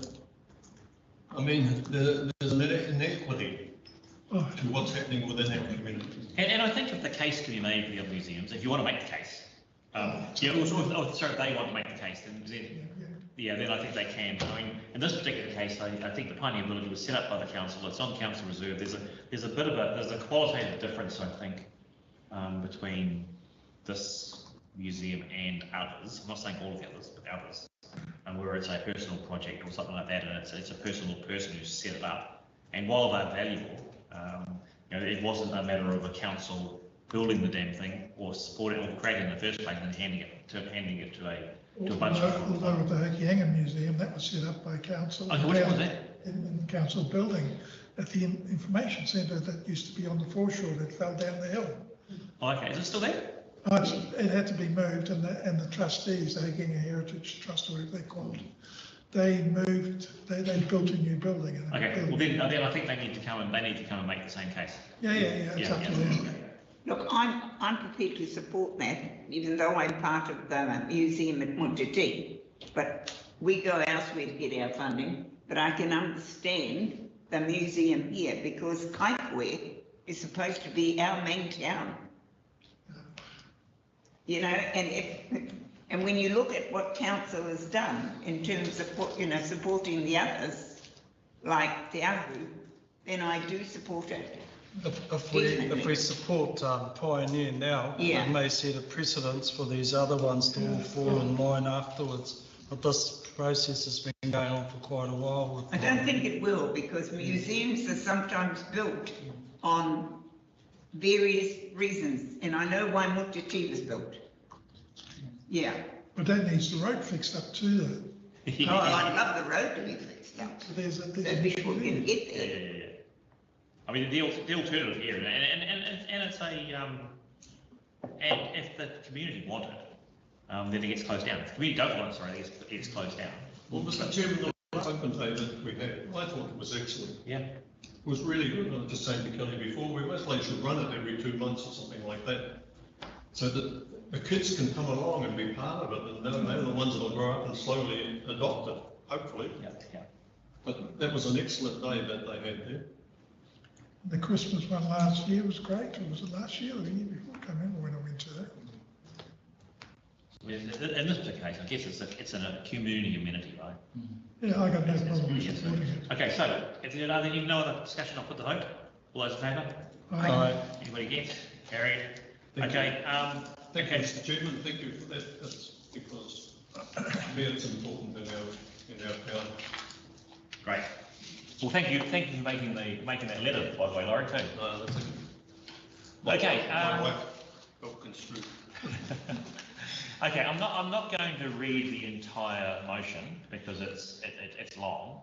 But the next motion is that add the following section to the Kaikohe Community Board standing orders, and then many minor editing for readability and consistency being delegated to the chair, and that is the section on election of chairman. Does anybody have any on that? Do I have a second? Yep. Okay. Does anybody have any questions of that? So all we've done is brought it into line with XTV and made it the choice. If the agenda is going to recommend a system, then it becomes system A. Anybody else? Okay, all those in favour? Anybody against? Carried. Okay, and finally, that's the idea of unanimous consent. Everybody's read that. It's just the way that I've been running the meetings for the last 3 to 6 years, and that is just making flows easier, right? If there are rules broken, then or the things need to be made faster, the chair just gets to go, and if anybody disagrees by point of order, then all we've got to say point of order, hey look, I want to move, or point of order, I'd like that to cut to 5 minutes, and the chair's got to comply because of the standing orders. But this just allows that flow. Yep. Okay. Can I just ask do I have a second of all? Are we able to make decisions for the next board though? Yes, we are. Because these are the standing orders that if we get a 75% vote, we can just change it. Okay. Okay. Sorry. Can you make a note that the last time we used was unanimous? D was unanimous. Okay, cool. And all those in favour of E? Anybody against? Okay, that was also unanimous. We'll make that point. Cool, thank you.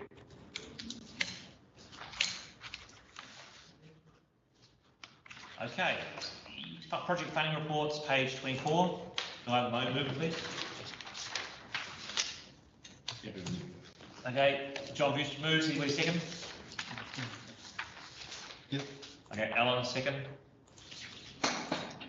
Okay. Any discussion?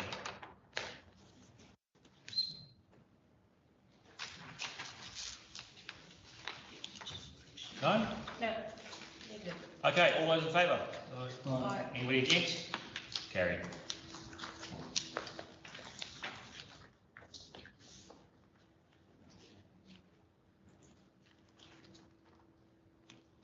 Next item.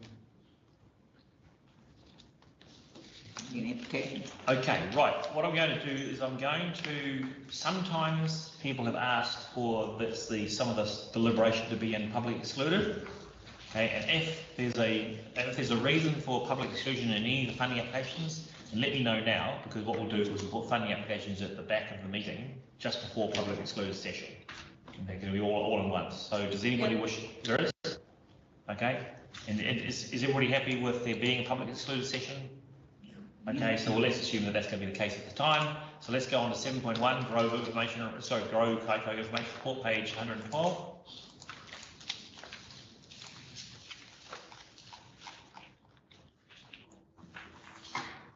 Okay, do I have a mover for this, please? Okay, John Busey moves. Do I have a seconder? The round's online. Okay. Do I have a seconder for that? Yeah. Okay, right. So we'll take the report as read. Does anybody have a question for Laurel? Hello, Laurel. Hi. Can't hear you. Hello. Yeah, gotcha. Okay, questions for Laurel? I'll throw a question at you. You've been doing a lot of work there, Laurel. Can you give me a bit of an update on how you think you're progressing? Because I know there's a lot of work, a lot of difficulties, and a lot of people to coordinate. I just want some feedback, please. Good question, John. There is a lot to coordinate. I think that there's reasonable progress with the The Kaikohe, well, with the Kaikohe, we're calling it the Grow Kaikohe Leadership Group. There's definitely an ongoing momentum with that. The group sort of changes a wee bit, but there's a core group. So that's sort of trudging along a little bit. We've got working out some values and a bit of a purpose statement. So that's quietly working in the background. The Kaikohe Safety Together proposal is kind of stalled a wee bit, I guess, because there's not really a clear mandate from the community on exactly how that goes for as a holistic proposal, I guess. That's partly about Kaikohe Business Association only holding that lightly. So who takes sort of leadership and playing and that sort of rolling out? Otherwise, the what is it? The stock take's gone quite well. So we've done the first round of that, and we had, as you'll see there, over 60 responses to that. So as a base document, that's a good first round, and we'll send that out again in a couple of months. Yeah, and then in terms of the Mayor's Task Force for Jobs, that's enabled some good relationships with like NAFA Innovation Park. We're doing some good solid work there as well. And from that, the Grow Kaikohe Economic Series workshops, I've got a whole lot of data from the community about what they want, what they believe is needed, and I'm currently collating that, and we'll work with our data team to put that together. So I think it's going reasonably well. Any other questions? Yeah, if I may, there was a section, I'm just trying to find it, with regard to riding on the footpaths, like cycles and stuff like that. Where did mobility scooters fit in that? Are they allowed to ride on the footpaths, or do they have to go on the road? No, that would be part of the safety proposal, I think. I've only written about that in the safety proposal, Laurie, in terms of, sorry, Louis, in terms of part of the safety proposal, like were there bylaws to manage young people or people on skateboards and cycles causing a problem for pedestrians and people in town? So it wasn't about whether who could be on there or not, it's about how they could be enforced to prevent problems with people on bicycles and skateboards. So they can ride on the footpaths with bicycles until such a time they're proved to be unsafe. The way they're riding. The bylaw is that they're not supposed to be riding on there. So it was more about, as part of the safety proposal, how has that been enforced or how could it be enforced? Okay. I have a question. Go. You know, we've been, well, not we, but people have been writing sort of community plans for a long time. Can you tell me what is the exact difference between this Grow Kaikohe and these community plans that are happening in the other areas? Because people take no notice. People take no notice now. They just ignore them. Of the community plans. So part of what Grow Kaikohe, and that's kind of a loose project name at this stage. It's not what the community wants to call it going forward. So that name will change eventually.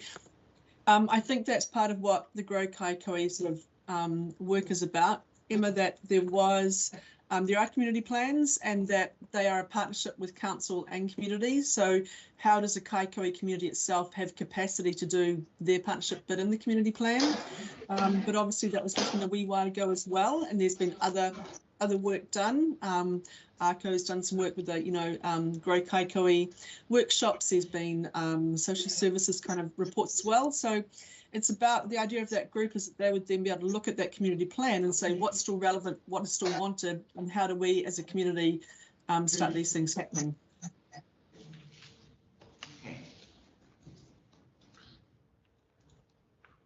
Any more?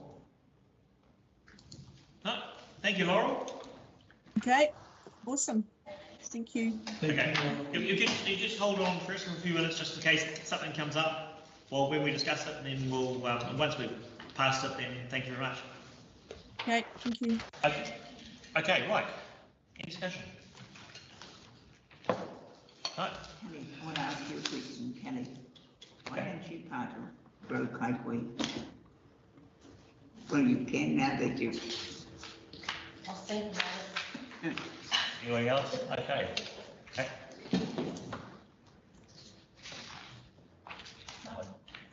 Oh, okay. Thank you, Laurel. great, okay. Okay, so all those in favour of that the Kaikohe-Hokianga Community Board receives the report, Grow Kaikohe Information Report? Yeah. Anybody against? Carried. Okay, 131, Mr. Chief. Next one. 131. That's probably a bit of a typo to a carry through.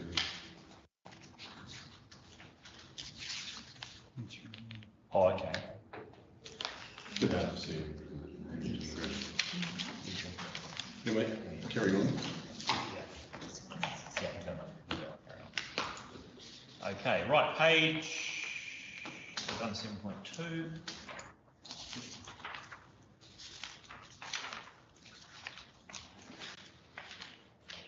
Okay, 7.3, Kaikohe-Hokianga Statement of Community Board Fund, page 135. Okay, so I'll move this report and then we'll just get an update from Kim if we can. I'll move that the Kaikohe-Hokianga Community Board receives the report, Kaikohe-Hokianga Statement of Community Board Fund Account as of 31st of July 2022. Do I have a seconder? Okay, Kim, do you have more recent information than we've got here? Please.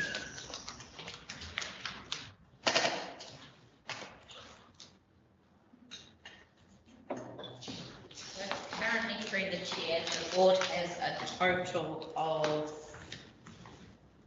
so you have allocated $15,915 to date, and then leaving an unallocated balance of $87,296. What was that, 80 what? $87,296. That does not include your placemaking funding. Okay. Yeah. For placemaking funding, you have a budget of $97,000. You've only allocated the $3,000. Okay, and the two fundings we made today, where Now they that come? you have allocated the $5,000 and the $20,000, I'm assuming you're wanting that from placemaking? Or Yes, from yes, your- yeah, placemaking, yeah. Okay. So 97 minus 28. 28, okay, so that's what, 69?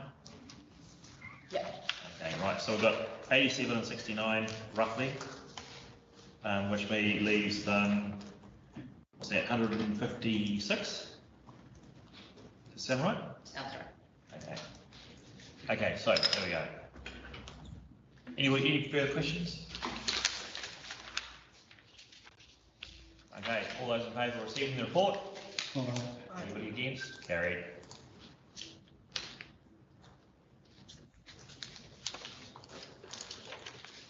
Okay, so Community Board Action Sheet, page 140.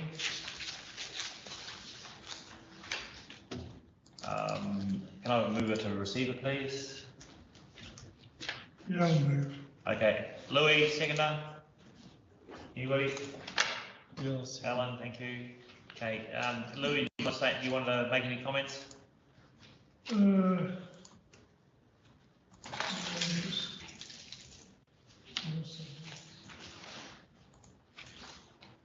much work has been dealt with. Okay, no, there's nothing really on us. Alan, any comments from you? No, we're getting, seem to be getting progress with the Kotu Monero project. Yeah. And the other thing was, with that, tied in with that was the Smoothie Road bore and the Waitu Marama water takes. They were included with. Oh, okay, yeah. Okay. What about Kelly, do you have any comments? No, did you all hear about what was happening with the Memorial Park dollars? They know, I will listen. I sent out an email late yesterday. Don't know if you've had a chance to read it or not. No, I haven't. No one was emailed yesterday. Oh, that was for that $3,000 Yep. for visual. So the comms budget paid for all of the newspaper stuff? Someone was coming back. So we didn't need to spend $3 grand can come back then, is that right? Yep, unless we want to spend it on signage. But then now signage might become part of the build process. Do you want me to elaborate a little bit? Yeah. Thanks, Kelly. So the there was a story that was on our website and social media that then was picked up as part of the FNDC newspaper advertisement that went into the Bay Chronicle. It ran twice in the Advocate, the Northern News and the Northland Age, and that showcased the Memorial Park upgrade that's happening. So basically that was funded out of the usual comms budget. In the email that I sent out, there's a link to the Bay Chronicle with the story in it, so you can have a look at that. Then comms had suggested perhaps they might want to redirect to signage if they want some more promo up there. I raised that with Kelly and then went and talked to the project manager, and she had said, well, there is signage that's going to be put up across the course of the project. Don't know what the visuals will look like on that, but it will explain what is happening and when. So the project's going to commence the second week of November. It's only going to take 6 weeks. Should be open by school holidays, so it's not going to be a phased or staged project. Right. So basically, you've got $3,000 sitting there, which you can either return back to the fund, or if you wanted to look at some different signage, perhaps similar to the Bay of Islands Sports Hub, you could do that. Comms have said it's around about the same cost, a bit in that ballpark. It's just very minimal detail signage, but that was the only other thought. So you really just need to decide what you want to do with that 3,000. If you want to send it back, or think about something else. Kelly, your vision? Well, people actually know that they're getting park now. Okay. Some people's comments are great, some people's comments are stupid. And give me an example of a stupid one. Oh, no, the live streaming. I'll show you later. Go onto Facebook and read the comments for yourself. Okay. So it doesn't look like there's any need for. I don't think so. And yeah, so look, if we need $3,000 today, we'll make a motion rescinding it. Otherwise, the next community board can be made aware of it. They can do what they want. The other side of it is if we didn't make that noise and set that money, would the publicity have happened? I think it was already in progress. I don't know for sure, but I think it was already happening because the website and social media, well, I think was already, that was the impression that I had. Yeah, I could find out. Look at your email, eh? I'll let you know. Okay. Laurie, any questions? Not a question, just a comment on Lindmark Park. The fence around it is just an absolute disgrace. Absolute. The patterns are this way, that way, falling over. I agree. It's very, very bad. And you've got to climb a stile to get it to the soccer. I mean, like, surely we've gone past that. No, spending 3,000 to say, hey, this is where we are, and then you get there and you see that. You wouldn't have it in Kaikohe. I can tell you, have a look around there, the sports ground. Yet we've got a tolerated there. What would you like to do, Laurie? I don't know. This is the last hurrah. We sort of keep spending money on reports, but it would be nice for something to happen. Okay. It would only take a working bee of a day to fix up those fences around them. Would you like to allocate some money for that? Pardon? Do you want to make a motion to allocate some money for that? Yeah, well, I think it should be. It's our. What about $3,000? Yeah, people come from all areas to play sport there. There's soccer, softball, netball, hockey. Well, it's kind of related. Memorial Park, Levar Park. I mean, well, you spend 3,000 saying, hey, here we are, and you get there and you see this shambles around the outside. That's why I was making that comment about State Highway 15. Soccer balls go across Kaikohe Road through those fences, and the kids chase out. Well, I mean, it's only a matter of time before somebody gets killed there. Sure, you're supposed to be only doing 40k, but it'll still kill some kid. People don't do 40k on that road. Huh? They don't do 40k on that road. Yes, but that's what the speed limit is. And that fence needs to be built so that those soccer balls can't go across the road. I'm sorry about those are the Puritans in football, but to me it's still soccer. Football is when we play rugby. okay. Well, we've got a funding round coming up in a few minutes, Laurie. So Okay, right, any further questions on our to-do list? Okay. There was that issue I wanted to bring up with regard to Rawene, Which is? relating to the projects advertising there and the shortfall from funding that they had. And you want to Bring it up in the funding, the funding part. Oh, we haven't done funding yet. No, we haven't done funding part. So I was trying to think, I'm supposed to bring that up. Okay. And consider whether or not you want to put aside or recommend it to the next board. So we're going to do a recommendation. Yeah. Okay, all those in favour of receiving the report? Aye. Anybody against? No.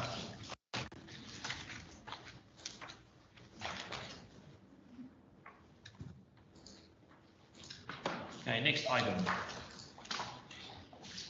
Funding applications, 6.3.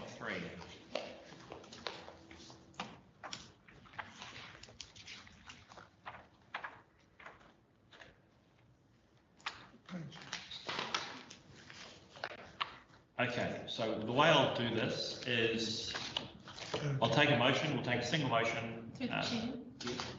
You do have a public excluded section coming up where you can have that discussion. Yeah, no, so what I'll do here, I'll take the motion, we'll put it, we'll take the motion with blanks.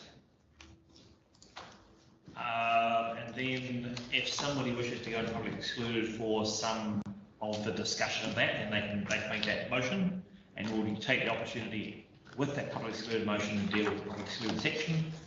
We'll then come out of public exclusion and make a final deliberation on the funding, and that's okay. So does that meet everybody's understanding? Yep. Okay, so why don't I just do it? I move.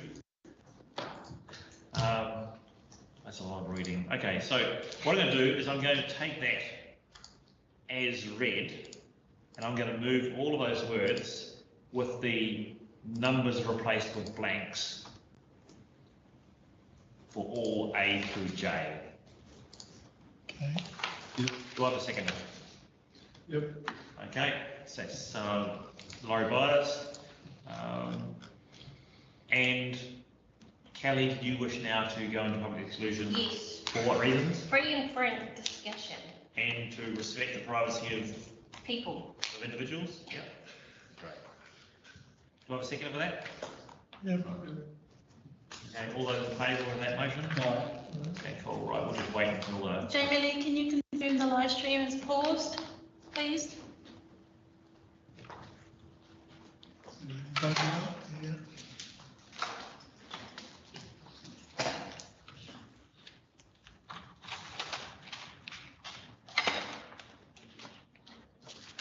Actually, we should have probably made a similar resolution. Okay, thank you.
Right, okay, back into the discussion about the funding. What page is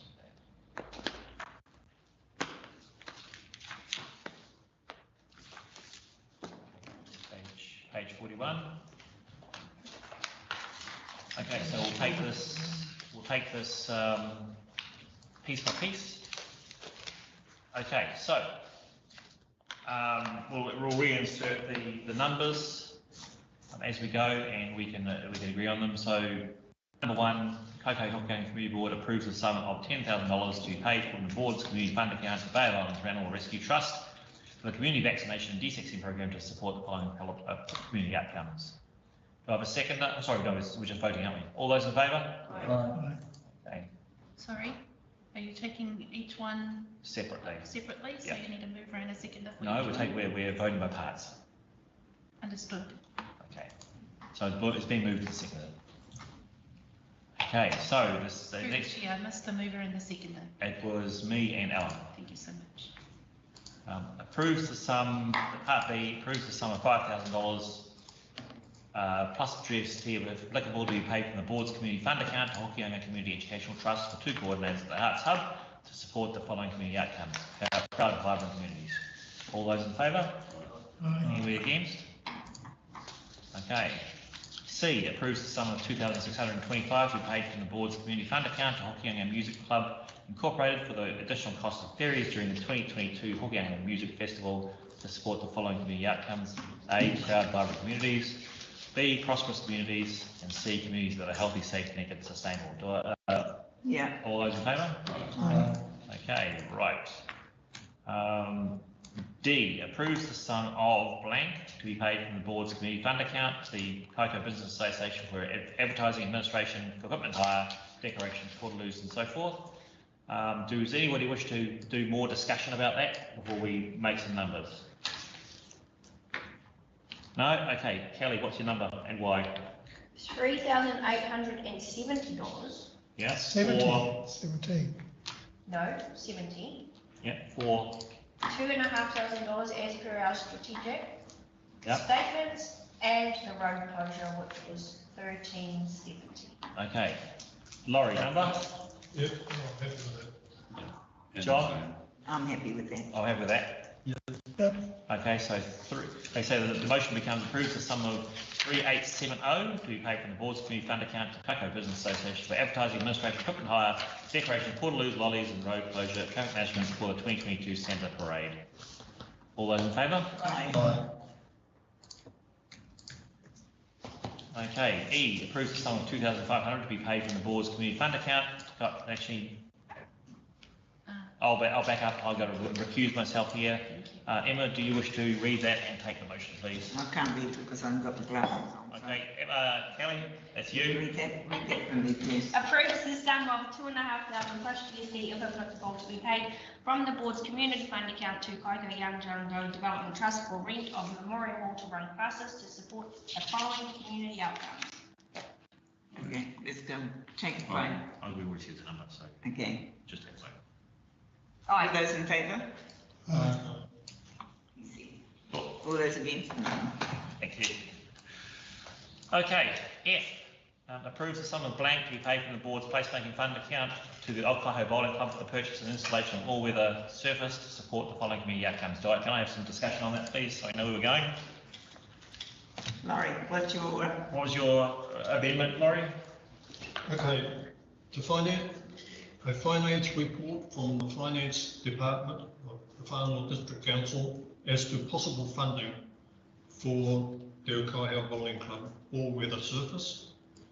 And okay, stop, hold there. Oh, sorry. Yeah, that's okay, we just got to get it typed up, that's all. And B, do you have it in writing? And B, $10,000 for a professional fundraiser to assist the bowling club to raise financial until the completion. If council finds enough money in the kitty, do they really need the $10,000 point? The finance department, possible funding.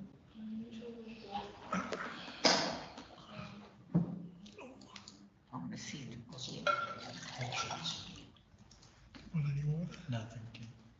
We could always to complete simple fund account. That's a puzzle. Right, so this is an amendment. Okay, so we've got to go through the whole process. Okay. Okay, so firstly, there's the two-pronged, okay, so I'm going to, and Laurie has moved both of them. Okay, so do I, and I will take them in parts because they are reasonably separable. Do I have a seconder for the first part about getting a report from the council to see what kind of options there are in council? Okay, right, yep. Yeah. Professional fund.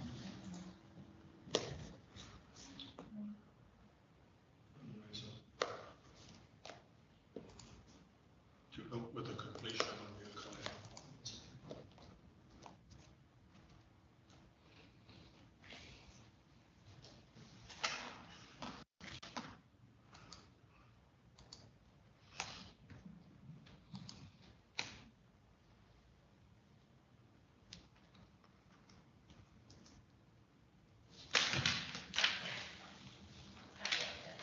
Okay, so I'll read this so that we've got the first one being the seconder, that a financial report from FNDC on funding options to complete the Kaikohe Bowling Club all-weather surface. That's been seconded. Okay, and I want a seconder, or sorry, if anyone chooses to second, allocate to employ a professional fundraiser to complete the Kaikohe Bowling Club all-weather surface. Do I have a seconder for that? I'd like to discuss that a little bit. That's okay. That's why we second it, so we can discuss it. Yep. Okay. I'm just wondering if the council finds there's enough money in the coffers, we don't really need to allocate $10,000 for a professional funder. Okay, so let's take the first one first, the financial report. I'd just like to comment on it. There is a shortfall. If you read, and as Kelly has said, it doesn't all add up. There will still be a shortfall, even from council. There need to be external funding. Yeah, okay. Funding or whatever. Okay, so I'm going to take that first motion to start with. The first amendment, sorry, is the request for a financial report. Okay, so first I'm going to allow any discussion on that. No, that's... Okay, then I'll take a motion on that amendment. All those in favour? Aye. Anybody against? Carried. Okay, and the second part of the amendment was? 1 moment.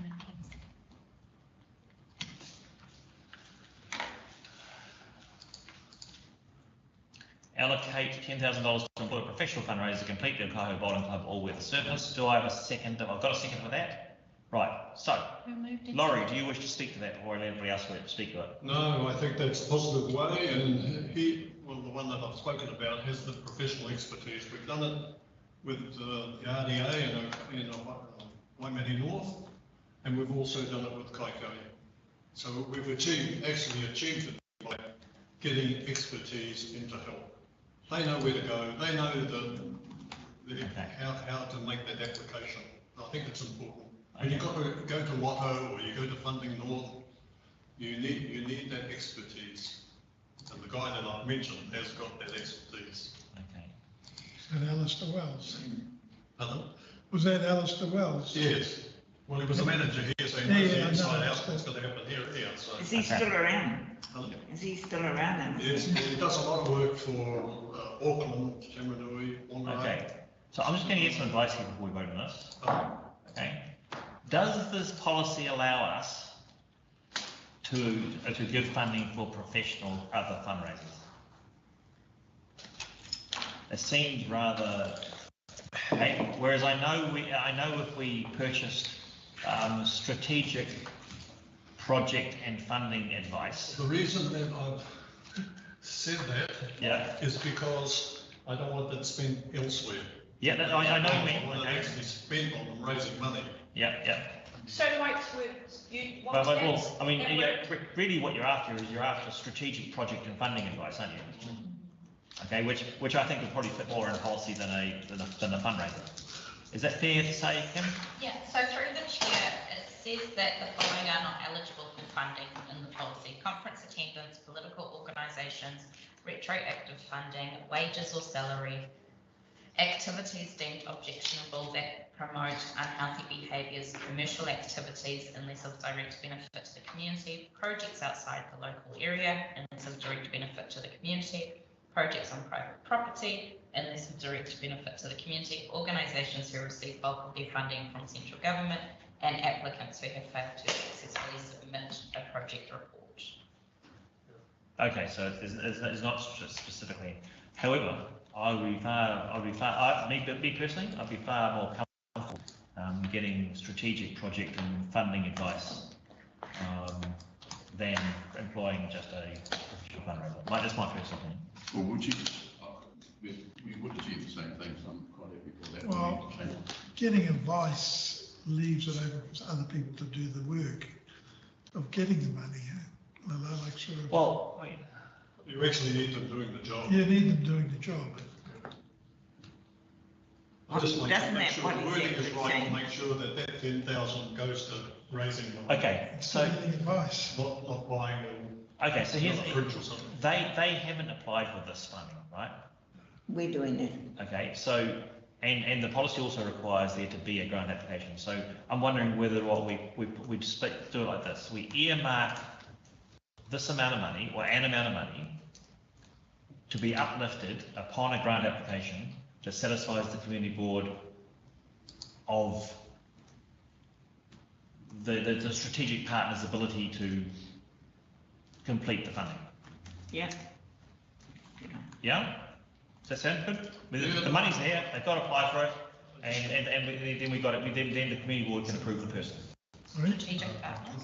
Or strategic, whatever. I mean, it's strategic advice, strategic. So is this so that Kaikohe Bowling Club could uplift the $10,000 and the person who they hire is going to go and get funding just for this project, for the all-weather funding, Well, I for think the all-weather grant? Yeah. I think you need the account from whoever professional that they get it from. So that will need to be presented. So it might be 7,000, it may not be 10,000. It's just that previously you spoke about Northland Bowls having a strategic plan, so that all bowling clubs could get an all-weather grant. Yeah, So well, I'm just checking that this is just for Yeah, no, you're right. Kaikohe, or? That's right. No, that's a good question.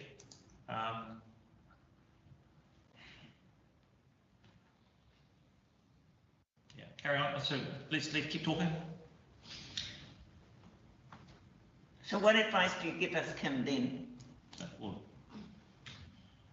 To be fair, applying for funding from Foundation North, COGS, lotteries, Oxford Trust isn't hard. It's an application form, it's easy. So for somebody to earn 10 grand, I was thinking to earn, I'll put my hand Me up for too. that. That's not hard. Okay, so here's another thought, right? And that is they have voiced this thing in their head that they wish to go bigger onto the entire domain, okay, which is effectively the same kind of thing they did for sports school here. And I'm wondering, I mean, I'm sure they don't need to do this, get this done now, and it's going to take some time to get the other money anyway. And I'm just wondering whether or not we suggest that as a way forward. Hey, look, we think this is an important project. We also think that the Greater Domain project is really important. And we recognise that, and we so much recognise that we're putting $10,000 aside for you guys to start a bigger project, which may include the initial going out and getting funding for the all-weather turf. Wouldn't you call that a feasibility plan? Through the chair, it would be a feasibility plan, but I don't even think, I think because of who they are and that community being so small, there's probably already the buy-in from the community for that to happen.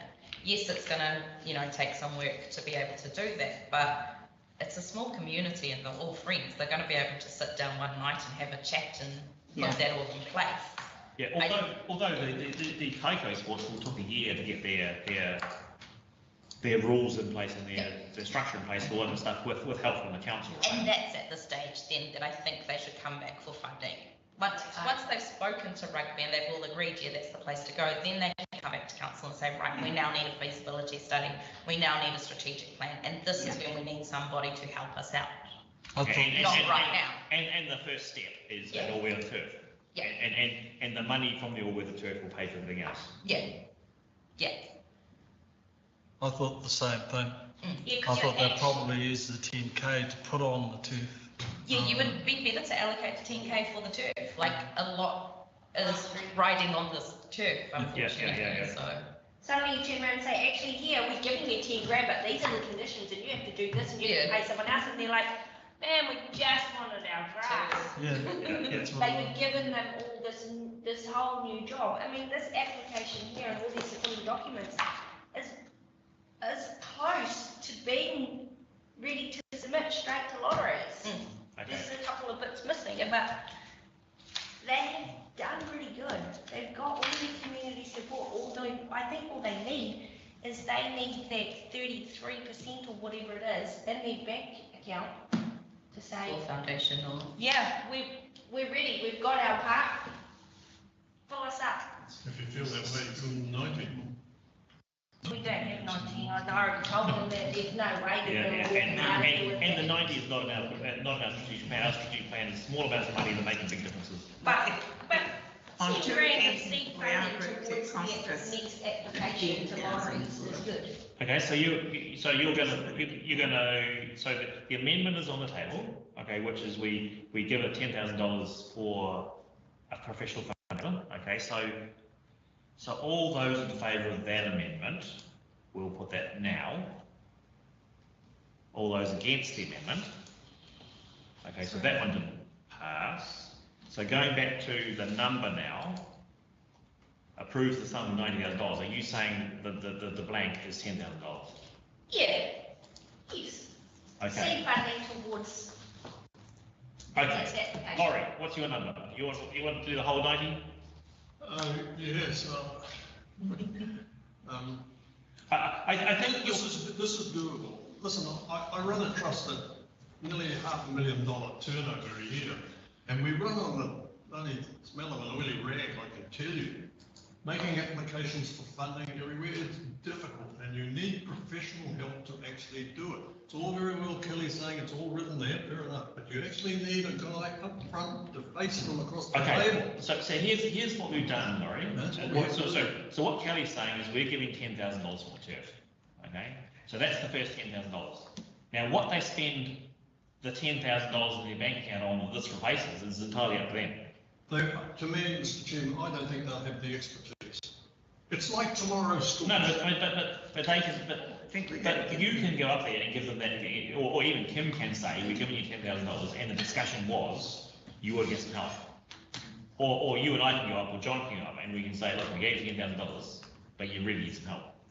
See, tomorrow's schools was going to be a great thing because the local community would be able to help run the school. They ran it on Auckland Grammar, Kings, St Kinnegans.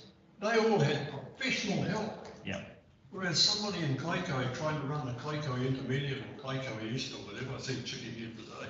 It's not easy because you haven't got that expertise of law and accounting. Okay. That's what you need to actually. So Kelly suggested $10,000. What's your number? Okay, John? Yeah, I'll second Kelly's motion and 10,000. 10,000. 10. Okay, so the number's 10,000.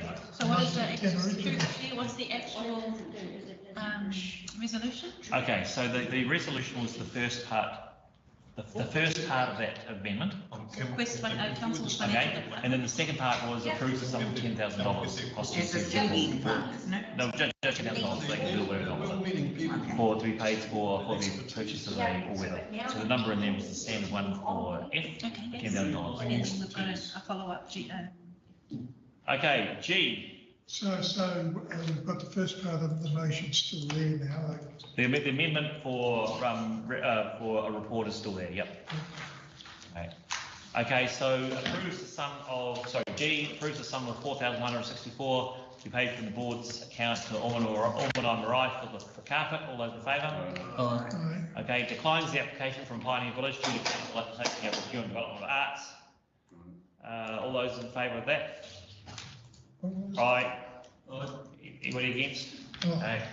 Okay, so we uplift the application from Te Pokapū Taio or Te Tokaro. Eco Centre was left to lie on the table. All those in favour of uplifting that application? Yeah. Aye. Okay, and finally, approves the sum of blank to be paid from the board's community fund to the trust for the purchase of. An iPhone. Okay, so for our mobile plan and workshop facility will support the following community outcomes. Okay, so Kelly, you're in. What's the number? And what? 0. 0. Okay. Laurie? Oh, wait a minute, sorry about that. I was picking up. Page 42. The mobile phone. Page You get 42. mobile phone and workshops, so you didn't, so Kelly, you nothing for the workshops either? I thought we decided all those things. No. Well, we discussed them as part of our. Yeah, no, I thought we decided. Go around and come back to Okay, John, number? 960 for the workshop. Yeah. What did you say, John? 960. 0 for me. Okay, 960 for me. Yeah, I'm happy with it. Yeah, 960. Okay, so 3 960s. 960. Laurie, sorry, Louis. 960 will give them the workshop. Yeah. That's okay. Okay, and I guess the amendment is for the workshop facilitators fee rather than the mobile plan. Is that right? Say that again? Okay, so for those that wanted to pay 960, okay, it was we didn't want to fund a mobile plan. Is that right? Yeah, we didn't want to fund the mobile phone plan. Can I just ask a question, please? Yeah. Why would we need 960 for a workshop or to run a workshop? Run a workshop without any money. Through the chair, it's for the materials for the workshop, so they do things like bead waxes and stuff like that. So the 960 will pay for the materials so that they can run the workshops. They're easy to get hold of. Okay, that's okay. So let's discuss this. We'll put on the rather than going around. Let's discuss the whole thing. Okay, now that we've done the personal discussion before. Okay, so the approves the sum of blank to be paid from the board's community account for this. Okay, so let's have a discussion. I've had my discussion. Okay, so anybody wishes to discuss, to question? Okay, so is it workshops about the idea of the time bank, or is it workshops? It's about the time bank. No. So through the chair, the workshops will be those who work for the time bank putting on special expertise workshops. So because it's also part of the Eco Centre, they will be putting on eco-friendly workshops as part of the time bank. So it's not going out into the community and saying this is the, and running a workshop saying this is the time bank, this is how it works. It's more about those who are part of the time bank putting on workshops for the community. What I don't understand, members of that time bank could be miles apart, right? They could be living all over the place. Are they going to do it online with the workshop or something? No, they're going to, not do it on an iPhone. No, certainly not, but I just Okay, can't right, see. I misunderstood that. Okay. Okay, right. Has anybody got any more questions? Any discussion? Start again. Kelly, what's the number? 0. Laurie, what's the number? I thought we decided on. We have decided now. Not necessarily. It's what you want mine to know. About 960. Yes. Why are you going 960? That was me. Okay, right. 0, 960, 960, 0. Okay, 0.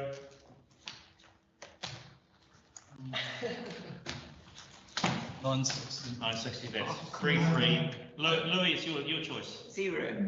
Are you going to be both 0? No, Louis, it's your choice. Basically, you're gonna tip it up. The workshops, I quite like the idea of time banks and things like that. So, okay. And workshops. So it's 960. Okay, so the number is 960, cool. Okay, all those in favour? Anybody against? Carried. Okay, done. Okay, now there's the extra one with regard to the Ramani.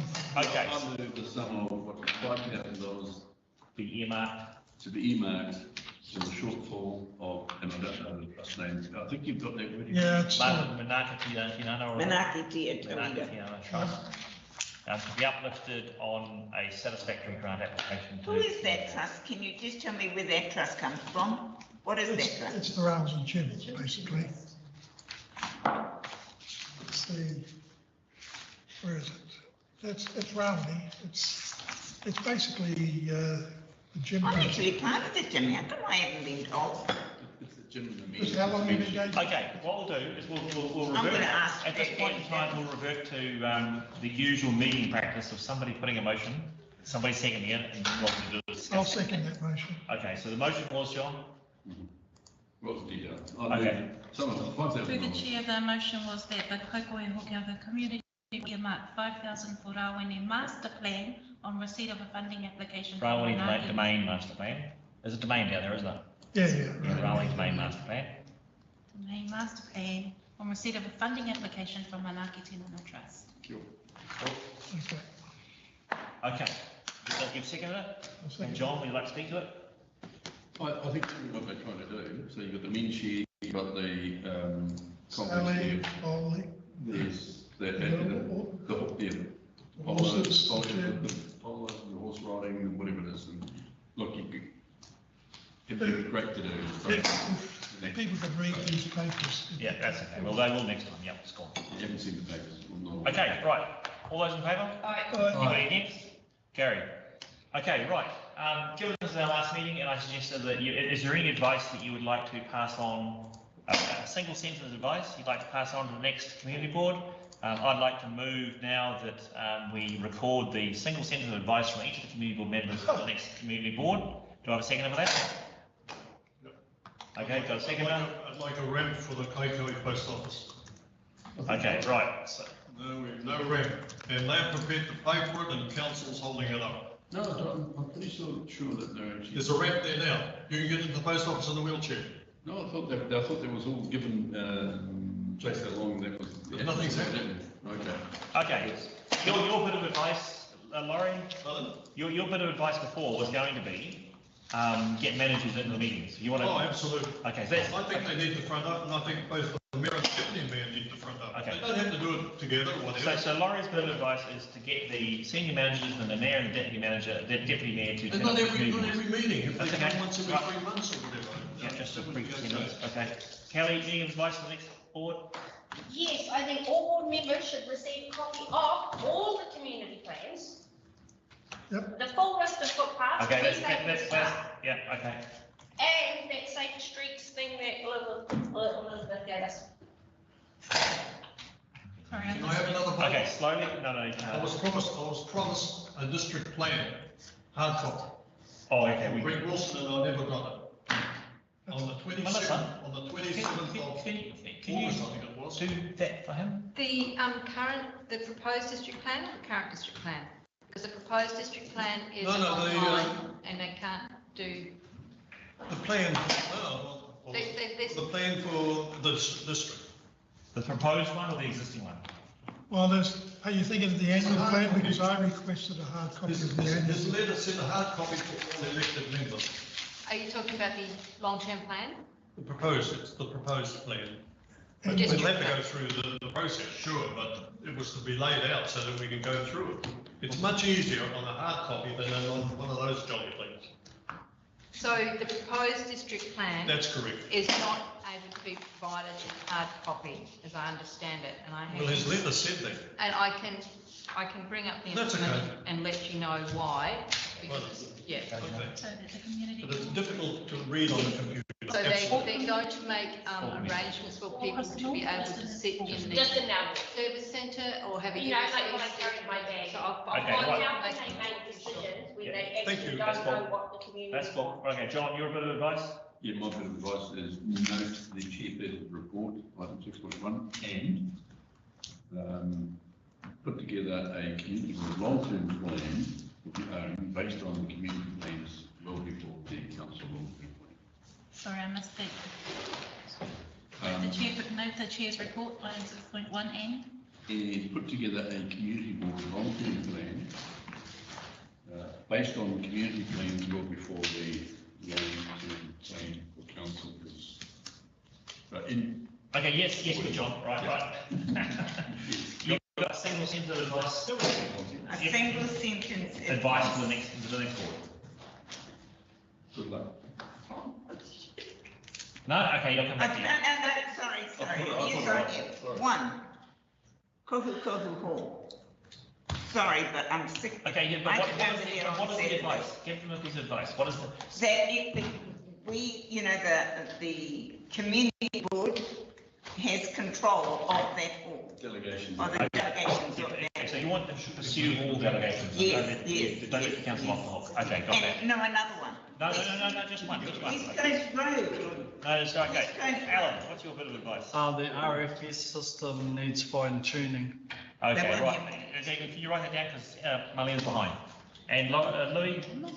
Listen to your communities and people that live in them. That's it. Okay, so all in favour? Anyone against? Carried. Okay, right. What was one advice? I don't have any advice. Well, I don't know what I'm doing. I noted your advice. I don't know what I'm doing. What about West Coast Road, please? West Coast Road. I'd like to take a photo of. Yeah, cool. Okay, we just go. Yeah. That's it. Oh, look, I'd like to thank the chair. Been there, done that. And the deputy chair, for all the work that they've actually done. I think what it was, he's gone. Sean said this is the best chair we've actually had in the community board. Yeah, Sean did say that. And you've done a good job there. Thank you. Well, I want to thank you for all the work you guys have done. You made it easy. I mean, you've learned quickly. And all the things I tried to teach you to make it easier for me. You guys kind of get the standing orders now, right? And you've been good. One of those, is that where we stand up in the It water? might need a bit of training in the right appropriate words and terms. Relationship. Through the chair, we are still live streaming. That's right. That's okay. That's okay. And I'd like to thank all of the community board members as well. And I'm sure people will say the same thing. Yeah. Every community board congratulates themselves at the end of their meetings, right? At the end of their term, right? We're just doing that. I think. Any words, Louis? Any last famous words? I'm pleased to be leaving. But I think the work that we've done has been worthwhile, although it's taken a long time in some situations, and hopefully some of the roundy footpaths will get done after I leave. So, yeah, but I think all of us deserve a pat on the back for putting up with it. Do you know that a Hokianga resident in your area paid 3.8 million for a house in Taipei? Oh, so they're leaving, okay, that's all. Yeah. And they tell me it's a poor area. There's a lot of wealth moved into the area, and you just need to look at town to see it. 3.8 million for a house in Taipei. Yep. And there's people moving. Okay, I'm going to close the meeting now. Please do. Okay, thank you. And I'll take a photo, or somebody can take a photo. Jamie Lee, could you end the live stream, Thank please? you, and thank you for good turn. Can I wish all those who are standing for this for the next, job